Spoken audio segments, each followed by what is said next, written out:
রহমতুল্লাহি ওয়া বারাকাতুহু।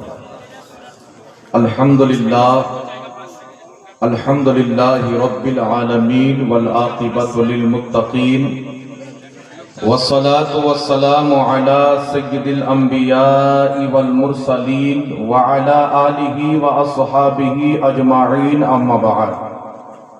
ফাউযু বিল্লাহি মিনাশ শাইতানির রাজীম। বিসমিল্লাহির রহমানির রহিম। ইন্নাদ দীনা ইনদাল্লাহিল ইসলাম। সাদাকাল্লাহুল মাওলানাল আযীম আও কামা ক্বালাল্লাহু তাবারাকা ওয়া তাআলা ফিল কুরআনিল মাজিদ ওয়াল ফুরকানিল হামিদ। লা তা'তাযিরু কাদ কাফারতুম বা'দা ঈমানিকুম। সাদাকাল্লাহুল মাওলানাল আযীম ওয়া সাদাকা বাল্লাগানা রাসূলুহুন নাবিয়্যুল আমিনুল মাতিনুল কারীম ওয়া নাহনু আলা যালিকা লামিনাশ শাহিদিনা ওয়াশ শাকিরিনা ওয়ায যাকিরিন ওয়ালহামদুলিল্লাহি রাব্বিল আলামিন। আলহামদুলিল্লাহ, সমস্ত তারিফ ও প্রশংসা গুণগান মহান রব্বুল আলামিন ওয়াহদাহু লা শারীকের জন্য, যে আল্লাহ ব্যতীত কেউ ইবাদতের যোগ্য নয়, যে আল্লাহ ব্যতীত কেউ সাজদা পাওয়ার যোগ্য নয়, যে মহান রব্বুল আলামিনের জাত ও সিফাতে কোন রকমের কোন শরীক বা অংশীদার নাই, যিনি এক ওয়াহদাহু লা শারীক, যিনি জমিন আসমান পাহাড় পর্বত নদী নালা জান্নাত জাহান্নাম লৌহ কলম আরশে আযম লৌহ কুরসি আমাকে আপনাকে কুল কায়নাতকে সৃষ্টি করেছেন এবং তার সৃষ্টির মধ্যে মানব জাতিকে সর্বশ্রেষ্ঠ বানিয়েছেন, এবং যে রব্বুল আলামিন আমাদের খালিক, আমাদের মালিক, আমাদের মাবুদ, নিজের দয়াতে নিজের মেহেরবানিতে তার আখেরি নবী নূর নবী সাল্লাল্লাহু আলাইহি ওয়াসাল্লামের আমাদেরকে উম্মত বানিয়েছেন। তাই আমরা সকলে অন্তরের স্থল থেকে আল্লাহ তাবারাক ওয়া তাআলার অসংখ্যবার শুকরিয়া আদায় করি। একবার পাঠ করুন আলহামদুলিল্লাহ। আল্লাহ তাবারাক ওয়া তাআলার হামদ ও সানার পর রাসূল আকরাম নূরে মুজাসসাম সরওয়ারে দো আলম সাইয়্যিদুল মুরসালিন আনিসুল গালিবিন রাহাতে আশিকিন মুরাদুল মুমিনিন, মক্কার সরদার মদিনার তাজদার মা আমিনার লাল আব্দুল্লাহ নয়নতারা, শাফাতের কান্ডারি রহমতের ভান্ডারি, কাল কিয়ামতের কঠিন দিনে আহলে সুন্নাত ওয়াল জামাত মান্যকারী মুসলিমদের সুপারিশকারী রাসূলুল্লাহ সাল্লাল্লাহু তাআলা আলাইহি ওয়াসাল্লামের প্রতি অগণিতবার অসংখ্যবার দুরূদ ও সালাম বৃষ্টির ন্যায় বর্ষিত হোক, গর্বিত হোক। সকলে পড়ুন আল্লাহুম্মা আমিন। মঞ্চে উপস্থিত চলমান সভার সভাপতি মহাশয়, উলামায়ে কেরাম, হাজিরিনে মাজলিস, ইসলাম দরদি ভাই ও বাবুজিরা, পর্দার আড়ালের মা ও বোনেরা, সকলকে আমার আন্তরিক সালাম ও শুভেচ্ছা জানিয়ে মহান রব্বুল আলামিনের মহান দরবারে তার নবী ওলিদের ওসিলা দিয়ে দোয়া করি যেন আল্লাহ পাক আজকের এই পবিত্র মাহফিলকে কবুল করে যারা অর্থ দিয়ে, বুদ্ধি দিয়ে, শ্রম দিয়ে সাজিয়েছেন, আল্লাহ কিয়ামতের ময়দানে তাদেরকে যেন নবী মুস্তাফার শাফাআত নসিব করেন। পড়ুন আল্লাহুম্মা আমিন। বিরাদর ইসলাম, আজকের এই পবিত্র জালসা কাকে বলা হয়? যেখানে অনেকগুলো লোক বসে কোনো ভালো আলোচনা করে তাকে জালসা বলা হয়। তো আমাদের পারিভাষিক অর্থে, আমাদের মাদরি জাবানে ধর্মীয় অনুষ্ঠানকে আমরা জালসা বলে থাকি। জালসা দেওয়ার উদ্দেশ্য হচ্ছে মানুষ পর্যন্ত ইসলামের সঠিক বার্তাকে পৌঁছে দেওয়ার জন্য, মানুষকে ইসলামের দিকে আহ্বান করার জন্য। যদি মানুষের মধ্যে কোনো ভুল ত্রুটি থাকে তো যোগ্য আলিমের মাধ্যমে সেটা সুধার করার জন্য জালসা দেওয়া হয়। আর পৃথিবীর মুসলমান আলহামদুলিল্লাহ, আমরা আহলে সুন্নাত ওয়াল জামাত দুনিয়াতে যত ওলি আউলিয়া এসেছেন সকলকে শ্রদ্ধা করনেওয়ালা, সকলকে মহব্বত করনেওয়ালা। আল্লাহ তাবারাক ওয়া তাআলা পবিত্র কোরআনুল কারীমে বলেছেন, ইন্নাদ দীনা ইনদাল্লাহিল ইসলাম। নিশ্চয়ই আল্লাহ তাবারাক ওয়া তাআলার নিকটে একমাত্র মনোনীত ধর্ম হচ্ছে ইসলাম ধর্ম। আর ইসলাম ধর্মের বয়স শুধু 1450 বছর নয়, দুনিয়াতে যিনি সর্বপ্রথম মানব এসেছিলেন, যিনার নাম হচ্ছেন হযরতে আদম আলাইহিস সালাম, তিনি যেই ধর্মের অনুসারী ছিলেন ওই ধর্মের নাম হচ্ছে ইসলাম। তো আল্লাহ তাবারাক ওয়া তাআলা সর্বপ্রথম জিনাকে মাটি দিয়ে তৈরি করেছেন। মানব জাতির আদি পিতা আদম আলাইহিস সালাম এই জমিনের মাটিতে কোনো মানুষের কদম পড়েনি। সর্বপ্রথম যেই ব্যক্তির কদম লেগেছেন তিনি হচ্ছেন আদম আলাইহিস সালাম। আর আদম আলাইহিস সালাম শুধু মুসলিমদের নয়, মুসলিমদের, অমুসলিমদের, ইহুদি, খ্রিস্টান, নাসারা, যত দুনিয়াতে মানুষ রয়েছে, এমনকি যে আবু জেহেলেরও আদি পিতা হচ্ছেন আদম আলাইহিস সালাম। সমস্ত মানব জাতির আদি পিতা আদম আলাইহিস সালাম। এই আদম আলাইহিস সালাম দুনিয়ার প্রথম মানুষ। জিনার পূর্বে কোনো মানুষ ছিল না। উনার ছেলে হলো, মেয়ে হলো, ছেলে হলো, মেয়ে হলো, এই করতে করতে সারা পৃথিবীতে আবাদি এসেছে। ওই আদম আলাইহিস সালামের ধর্মের নাম হচ্ছে ইসলাম। এখানে একটা ইসলামের আকীদা মনে রাখবেন যে আল্লাহ তাবারাক ওয়া তাআলা দুনিয়াতে যতগুলো নবী পাঠিয়েছিলেন, কোন নবী ইহুদি ধর্মের ছিলেন না, নাসারা ধর্মের ছিলেন না। প্রত্যেক নবীর ধর্ম ছিল ইসলাম। আর প্রত্যেক নবী ছিলেন মুসলমান। তবে নবী আর রাসূলের মধ্যে কিছু তফাৎ রয়েছে। নবী কাকে বলা হয়, রাসূল কাকে বলা হয়? নবী উনাদেরকে বলা হয় যিনারা দুনিয়াতে এসে পূর্বের নবীর দিন কি প্রচার করেছেন। আর রাসূল উনাদেরকে বলা হয় যিনাদেরকে আল্লাহ পাক স্পেশাল ভাবে আসমানি কিতাব দিয়েছেন, তিনাদেরকে রাসূল বলা হয়। তো প্রত্যেক নবী, প্রত্যেক রাসূল মুসলমান ছিলেন। আর ইসলামের বয়স 1450 বছর নয়, দুনিয়াতে যখন মানুষ এসেছেন তখনই ইসলাম এসেছে। এক কথা, আসল ধর্ম হচ্ছে ইসলাম।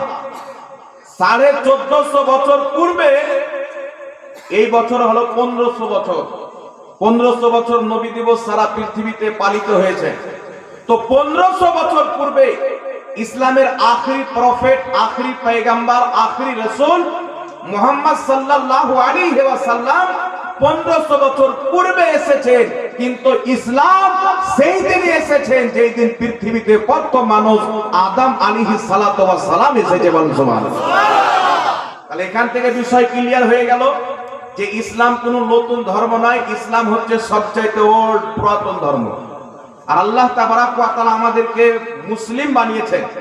কোরআন পাকে আমাদেরকে আল্লাহ পাক মুসলিম নাম দিয়েছেন। ফার্সি ভাষাতে আমরা মুসলমান বলি। তো আল্লাহ তাবারাক ওয়া তাআলা পবিত্র কোরআনে বলছেন ইন্নাদ দীনা ইনদাল্লাহিল ইসলাম, নিশ্চয় আল্লাহর নিকটে মনোনীত ধর্ম হলো ইসলাম ধর্ম। আল্লাহ পাক বলছেন তোমরা আল্লাহ পাকের রশ্মিকে মজবুত করে ধরে নাও। একটু কমিয়ে দেন তো, হালকা একটু কম। তোমরা আল্লাহ পাকের রশ্মিকে মজবুত করে ধরো আর ফিরকাতে বন্টন হয়ে যেও, দলে দলে বিভক্ত হয়ে যেও না। আল্লাহ রশ্মিকে মজবুত করে ধরে রাখো, ফিরকাতে বন্টন হয়েও না। কেউ যদি ফিরকাতে বন্টন হয় তাহলে সেই ব্যক্তি কোরআন পাকের খেলাফ চলে গেল। তো আল্লাহ পাক বলছেন ফিরকাতে বন্টন হয়ে না। এর মানে কি মানুষ ফিরকাতে বন্টন হবে না? রাসূল পাক সাল্লাল্লাহু আলাইহি সাল্লাম বলছেন, জামে ও তিরমিজির মধ্যে হাদিসটি লিপিবদ্ধ, আল্লাহর হাবিব বলছেন আমার উম্মতে 73টি ফিরকা হবে। কওমে বানি ইসরাইল 72 দলে বিভক্ত হয়েছিল, আমার উম্মত 73 দলে বিভক্ত হবে। রাসূল আলাইহিস সালাতু ওয়াস সালাম বলছেন কুল্লুহুম ফিন্নার, সমস্ত ফিরকা জাহান্নামে যাবে, ইল্লা মিল্লাতান ওয়াহিদা, একটি জান্নাতে যাবে, মা আনা আলাইহি ওয়া আসহাবি, যে আমি এবং আমার সাহাবী যেই পথে আছি সেই পথে যারা থাকবে তারাই হবে জান্নাতি। জোরে বল সুবহানাল্লাহ। তাহলে দল তো 73টা হবে। তো 73টা দল হবে। তো এই 73টা দল সবাই নিজেকে জান্নাতি বলবেন, কেউ নিজেকে জাহান্নামী বলবেন না। চোর কি কোনোদিন নিজেকে চোর বলে? চোর নিজেকে স্পেশাল মানুষ বলে, আমিও খুব ভালো মানুষ, পীর সাহেব হয়ে এলাকাতে ঘুরে। তো চোর কোনোদিন নিজেকে চোর বলবে না। তো 72 জাহান্নামী ফিরকা, এরা কোনোদিন নিজেকে জাহান্নামী ফিরকা বলবেন না। সবাই বলবে আমরা জান্নাতি, সবাই বলবে আমরা জান্নাতি, সবাই বলবে আমরা জান্নাতি। একটু রাসূলের পাককে জিজ্ঞাসা করেন, ইয়া রাসূলুল্লাহ, ইয়া হাবিবাল্লাহ, আপনি বলেছেন 73টি ফিরকা হবে, 72টি জাহান্নামে, একটি হবে জান্নাতি। আমরা তো পরেশান হয়ে গেলাম, দুনিয়াতে যত রকম ফিরকা আছে সবাই নিজেকে জান্নাতি বলে, তো আমরা জান্নাতি কাকে মনে করব? তো ইবনে মাজাহ শরীফের মধ্যে আল্লাহর হাবিব ইরশাদ করেছেন, যখন তুমি ফিতনা ফাসাদের টাইম দেখবে, যে জামাত সবচাইতে বড় জামাত হবে, তোমরা সেই জামাতে যাবে, ওই জামাত হবে জান্নাতি। জোরে বল সুবহানাল্লাহ।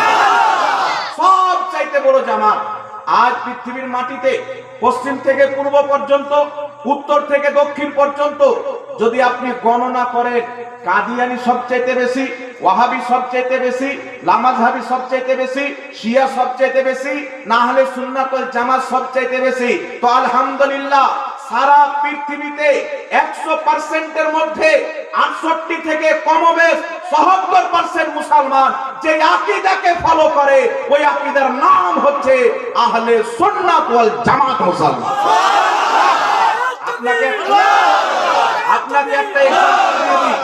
আপনাকে একটা এক্সাম্পল দিয়ে দিই। পৃথিবীর মুসলমান জাহান্নামী আপনি কি করে চিনবেন? এই দলটা পথভ্রষ্ট কি করে চিনবেন? এই দলটা বাতিল কি করে চিনবেন? এই দলটা জান্নাতি কি করে চিনবেন? আপনাকে সহজ পদ্ধতি আমি বলে দিচ্ছি। আপনি আজ থেকে 500 বছর পূর্বে যান, 300 বছর পূর্বে যান, 1000 বছর পূর্বে যান, 1200 বছর পূর্বে যান, 1300 বছর পূর্বে যান। নবী মুস্তাফা থেকে নিয়ে 1500 বছর থেকে নিয়ে আজ পর্যন্ত যেগুলো মুসলমান 500 বছর পূর্বে, 1200 বছর পূর্বে, 700 বছর পূর্বে, 1000 বছর পূর্বে পূর্বের মুহাদ্দিসদের কি আকীদা ছিল, তো পূর্বের মুহাদ্দিসরা নিজের কিতাবে ওই আকীদা বয়ান করেছেন, যে আকীদাকে আমরা আহলে সুন্নাত ওয়াল জামাত ফলো করি মুসলমান। আর বাকি যেগুলো বর্তমানে ফিরকা বেরিয়েছেন, কাদিয়ানি চলে যান, গোলাম আহমদ কাদিয়ানির পূর্বে কাদিয়ানির কোনো খোঁজ খবর পাওয়া যায় না। আর আমি আপনাকে চ্যালেঞ্জ দিয়ে বলছি, 1847 এর পূর্বে চলে যান। 1847 এর পূর্বে মিলাদকে হারাম বলনে वाला কেউ নাই, বিদআতকে নাজায়েজ বলনে वाला কেউ নাই।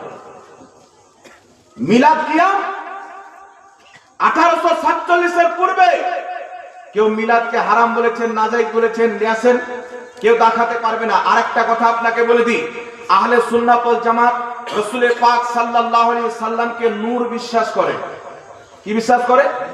নূর বিশ্বাস করে।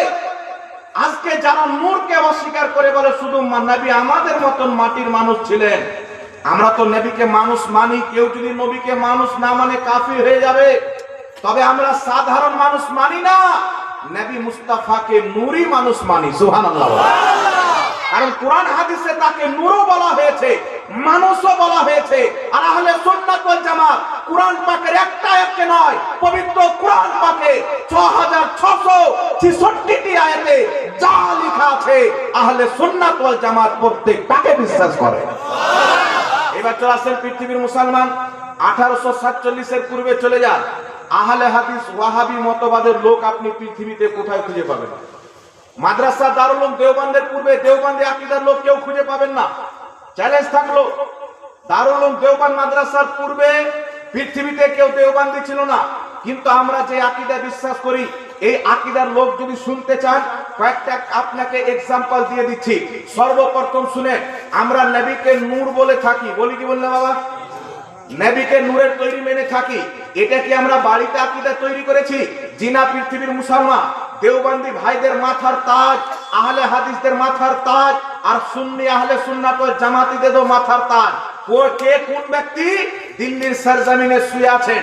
হযরতে শেখ আব্দুল হক মুহাদ্দিস দেহলভী রাহমাতুল্লাহ আলাইহি সকলের মাথার তাজ। দেওবন্দি মতের আলিমরা বলেন তিনি আমাদের মাথার তাজ, আহলে হাদিস মতের আলিমরা বলেন তিনি আমাদের মাথার তাজ, আমরা আহলে সুন্নাত ওয়াল জামাত বলি তিনি আমাদের মাথার তাজ। তো সবাই যখন তিনাকে মাথার তাজ মনে করেন, কম বেশি 450 বছর পূর্বের মুহাদ্দিস, 1 লক্ষ হাদিসের হাফিজ ছিলেন। উনার আকীদা কি ছিল রে ভাই? উনার লেখা কিতাব খুলেন, কিতাবটির নাম মাদারিজুন নবুওয়া। প্রথম খণ্ডের মধ্যে তিনি উল্লেখ করেছেন, আউয়ালু মা খলাকাল্লাহু নূরি, ই হাদিস সহিহ আস হযরতে শেখ আব্দুল হক মুহাদ্দিস দেহলভী মাদারিজুন নবুওয়াতের প্রথম খণ্ডের মধ্যে লিখছেন, যিনি সকলের মাথার তাজ, তিনি বলছেন আল্লাহ রাসূল বলেছে যে আউয়াল মা খালাকাল্লাহু নূরি, আল্লাহ সর্বপ্রথম আমার নূর তৈরি করেছেন। এই হাদিস সহিহ, এই হাদিসটা হলো সহিহ হাদিস। জোরে বল সুবহানাল্লাহ। এবার আমি আপনাকে কত বছর পূর্বে দেখালাম? কম বেশি 450 বছর পূর্বের ইমাম শেখ আব্দুল হক মুহাদ্দিস দেহলভী, সকলে তিনাকে মাথার তাজ মানেন। তো তিনার আকীদাটা পড়লেন, তিনি নবী মুস্তাফাকে কোন কিতাবে মাটি বলে আখ্যায়িত করেননি। তিনি লিখেছেন নবী মুস্তাফা নূরের তৈরি। শাহ ওয়ালিউল্লাহ মুহাদ্দিস দেহলভী তিনি নবী মুস্তাফাকে নূরের তৈরি বলেছেন। শাহ আব্দুর রহিম মুহাদ্দিস দেহলভী তিনি নবী মুস্তাফাকে নূরের তৈরি বলেছেন। আর দেওবন্দি দলের মুজাদ্দিদ আশরাফ আলী থানভী নিজের কিতাব নসরুদ্দীনের 11 পৃষ্ঠার মধ্যে লিখেছেন, আল্লাহ পাক সর্বপ্রথম নবী মুস্তাফার নূরকে আপন নূরের ফাইজে তৈরি করেছেন। আপন নূরের ফাইজে তৈরি করেছে। এখন আপনাকে বলতে চাই, পৃথিবীর মুসলমান, এই ভারতবর্ষের মাটিতে সর্বপ্রথম যিনি ইলমে হাদিস এনেছেন, নবী মুস্তাফার পবিত্র রওজা মসজিদে নববী শরীফে বসে শেখ আব্দুল হক মুহাদ্দিস দেহলভী মানুষকে হাদিসের শিক্ষা দিতেন। আল্লাহর হাবিব তিনাকে স্বপ্নে দেখালেন, তুমি ভারতের মাটিতে চলে যাও। শেখ আব্দুল হক মুহাদ্দিস দেহলভী রাহমাতুল্লাহ আলাইহি আপনার টিনের বাক্সুতে করে, কাঠের বাক্সুতে করে হাদিসগুলিকে ভরে আপনার নৌকা রাস্তা মাসকে মাস পার করে ভারতের মাটিতে এসে সর্বপ্রথম হাদিসের জ্ঞান প্রচার করেছেন, হাদিসের ইলম প্রচার করেছেন। এই শেখ আব্দুল হক মুহাদ্দিস দেহলভী আহলে সুন্নাত ওয়াল জামাতের হাদিসের সনদ শেখ আব্দুল হক মুহাদ্দিস দেহলভী পর্যন্ত যায়। আহলে দেওবন্দের সনদ শেখ আব্দুল হক মুহাদ্দিস দেহলভী পর্যন্ত যায়। আহলে হাদিসদের হাদিসের সনদ শেখ আব্দুল হক মুহাদ্দিস দেহলভী পড়তে যায়। সবাই তিনাকে নিজের মাথার তাজ মানে। তিনি নবী মুস্তাফাকে নূর মানতেন। তিনার যেই আকীদা ছিল আহলে সুন্নাত ওয়াল জামাতের, সেই আকীদা। বল সুবহানাল্লাহ। আরেকটা কথা আপনাকে বলি, হযরতে শেখ মুজাদ্দিদ আলফে সানি রাহমাতুল্লাহ আলাইহি, নামটা শুনেছেন বাবা? মুজাদ্দিদ আলফে সানি রাহমাতুল্লাহ আলাইহি, তিনার যুগে একটা বাদশা ছিল আকবর বাদশা। এই আকবর বাদশা একটা নতুন ধর্ম চালু করেছিল। নাম কি দিয়েছিল? দ্বীনে ইলাহি। একটা নতুন ধর্ম চালু করেছিল, দ্বীনে ইলাহি, আল্লাহর ধর্মের নামে, আল্লাহর দ্বীনের নামে। তো তার সাথে মোকাবিলা করে তার নতুন দ্বীনে ইলাহির পোস্টমর্টম করনেওয়ালার নাম হচ্ছে মুজাদ্দিদে আলফে সানি। জোরে বল সুবহানাল্লাহ। এই মুজাদ্দিদ আলফে সানি রাহমাতুল্লাহ আলাইহি শুধু আমরা মানি, আহলে দেওবন্দ তিনারা নিজের মাথার তাজ মানেন, আহলে হাদিসরাও তিনাকে মাথার তাজ মানেন, আমরা আহলে সুন্নাত ওয়াল জামাতও তিনাকে মাথার তাজ মানি। এই পৃথিবীর মুসলমান মুজাদ্দিদে আলফে সানি, যিনাকে সবাই মুজাদ্দিদ মানেন। মুজাদ্দিদ কাকে বলা হয়? কিতাবটির নাম হচ্ছে সুনানে ইবনে মাজাহ। এই কিতাবের মধ্যে হাদিস লিপিবদ্ধ। রাসূল পাক সাল্লাল্লাহু আলাইহি সাল্লাম বলেন, প্রত্যেক 100 বছর পর পর আল্লাহ তাবারাক ওয়া তাআলা একটা করে মুজাদ্দিদ দুনিয়াতে পাঠায়। যেই মুজাদ্দিদ দিনের মধ্যে যেইগুলো বিদাত তৈরি হয়, দিনের মধ্যে যেইগুলো ভুল ভ্রান্তি হয়, আর সুন্নাত যেইগুলো মিটে যায়, সেই মুজাদ্দিদ এসে সব ভুল ভ্রান্তিকে দূর করে সুন্নাতকে জিন্দা করে। একে মুজাদ্দিদ বলা হয়। এই রকম মুজাদ্দিদ 100 বছর পর একটা করে আসে। আর হযরতে শেখ মুজাদ্দিদে আলফে সানি রাহমাতুল্লাহ আলাইহি তিনি ছিলেন একজন বিশ্ববিখ্যাত মুজাদ্দিদ। সবাই তিনাকে মুজাদ্দিদ মানে। তিনার লেখা কিতাব আল মাকতুবাত শরীফের মধ্যে হযরতে মুজাদ্দিদ আলফে সানি লিখতেছেন, মুহাম্মদ রাসূলুল্লাহকে আল্লাহ নিজের নূর দিয়ে সৃষ্টি করেছেন। এই জন্য মুস্তাফা জানে রহমাতের দেহের ছায়া জমিনে পড়তো না। জোরে বল সুবহানাল্লাহ। এবার চিন্তা করেন বিরাদর ইসলাম, এত বড় বড় আল্লাহওয়ালা, এত বড় বড় মুজাদ্দিদ, এত বড় বড় মুহাদ্দিস, তারা রাসূল পাক সাল্লাল্লাহু আলাইহি সাল্লামকে কি মেনেছে? নূর। তো নবীকে নূর যদি না মানা যায়, আপনাদের কাছে একটা প্রশ্ন রাখতে চাই, শেখ আব্দুল হক মুহাদ্দিস দেহলভী কুরআন হাদিস বেশি বুঝতেন না আমাদের মতন 2 পাতা পড়নেওয়ালা মৌলভী বেশি বুঝে? কথা বলেন। হযরতে মুজাদ্দিদ আলফে সানি তিনি বেশি বুঝতেন না আমাদের মতন 2 পাতা পড়নেওয়ালা মৌলভী বেশি বুঝে? আরে পৃথিবীর মুসলমান, শুধু তাই না, একটু লক্ষ্য করে শুনেন।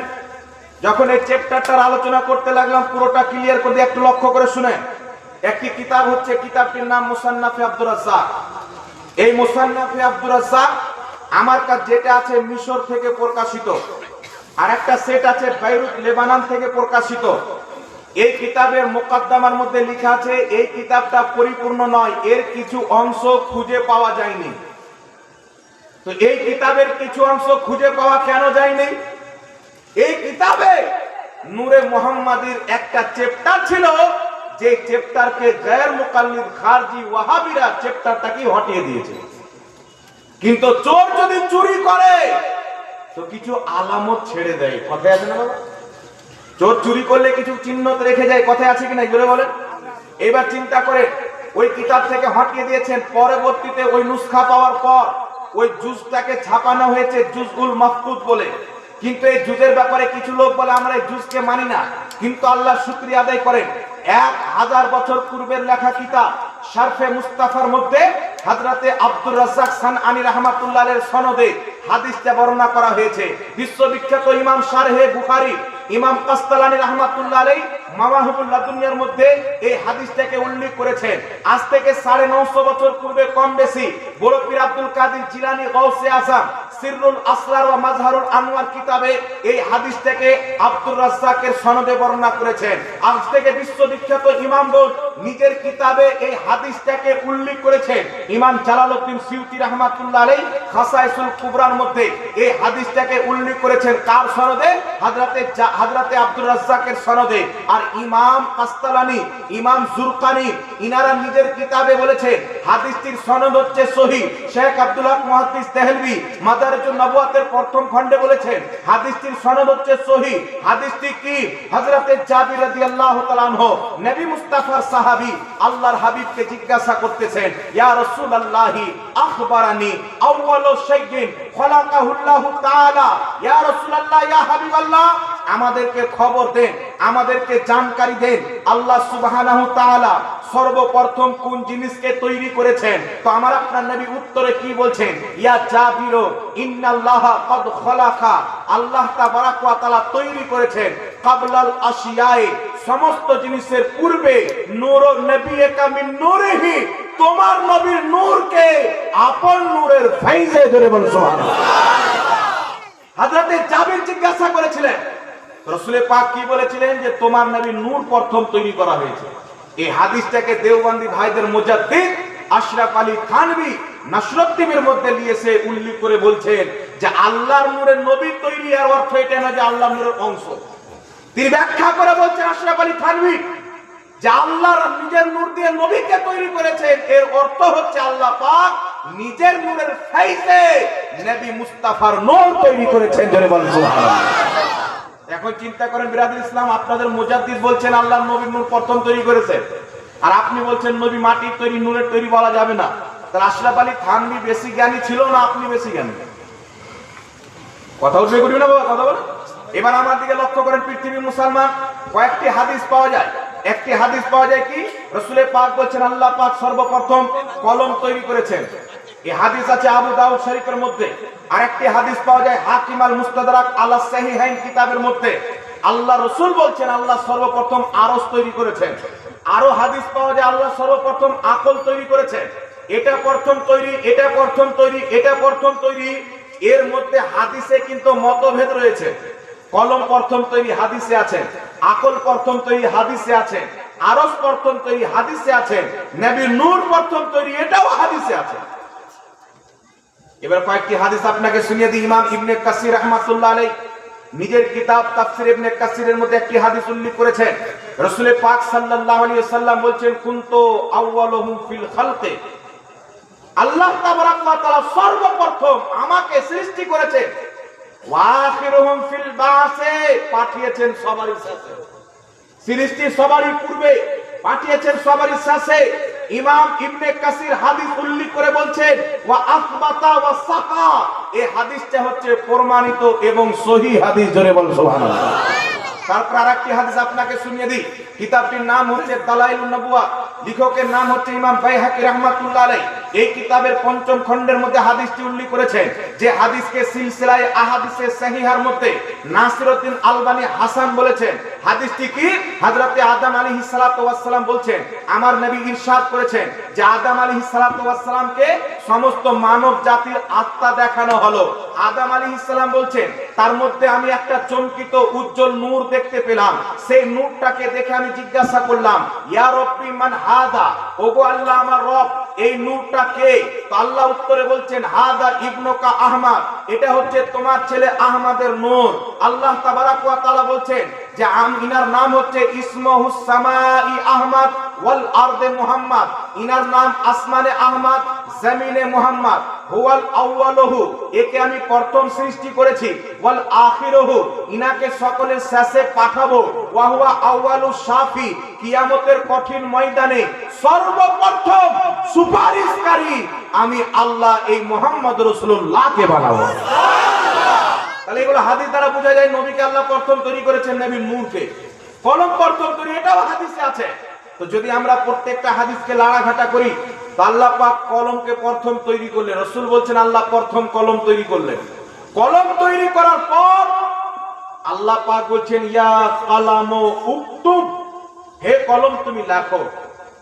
আল্লাহ বলছেন, কলম বলছেন আল্লাহ পাককে, আল্লাহ কি লিখবো?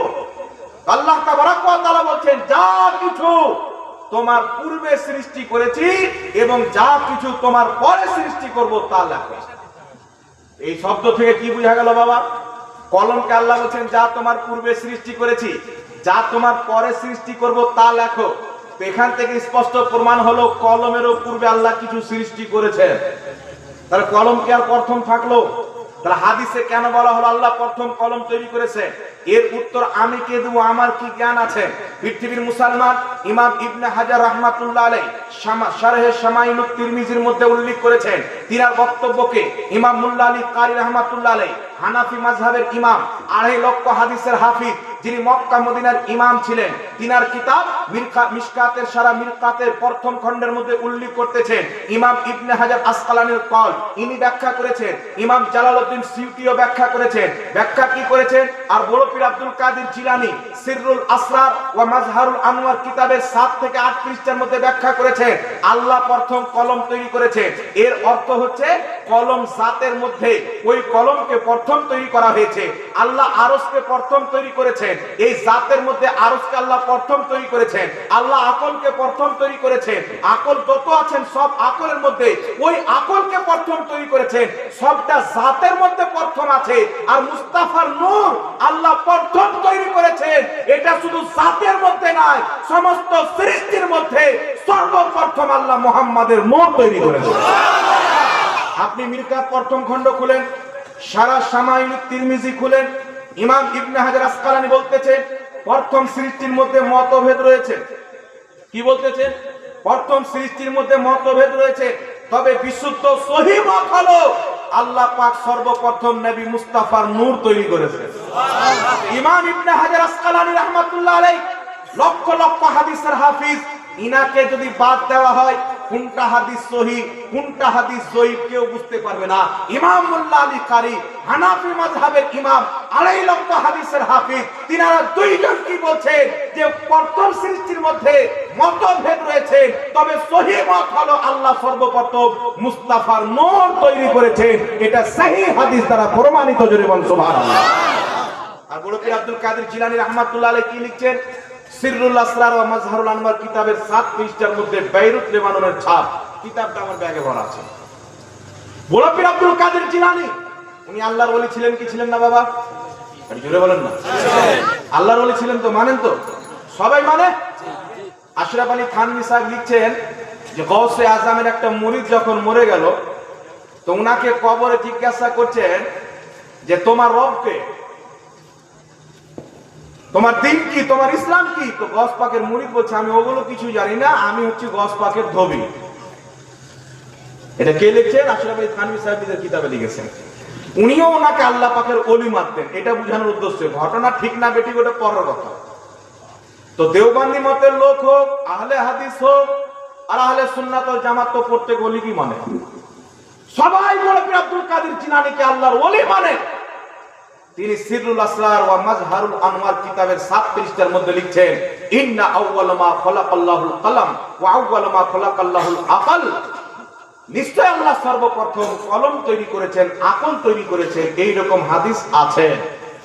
হযরতে গাউসে আযম বলতেছেন, ওয়া হুয়া হাকিকাতুল মুহাম্মাদিয়া, এই প্রত্যেকটা জিনিসের হাকিকত হচ্ছে মুহাম্মাদের নূর।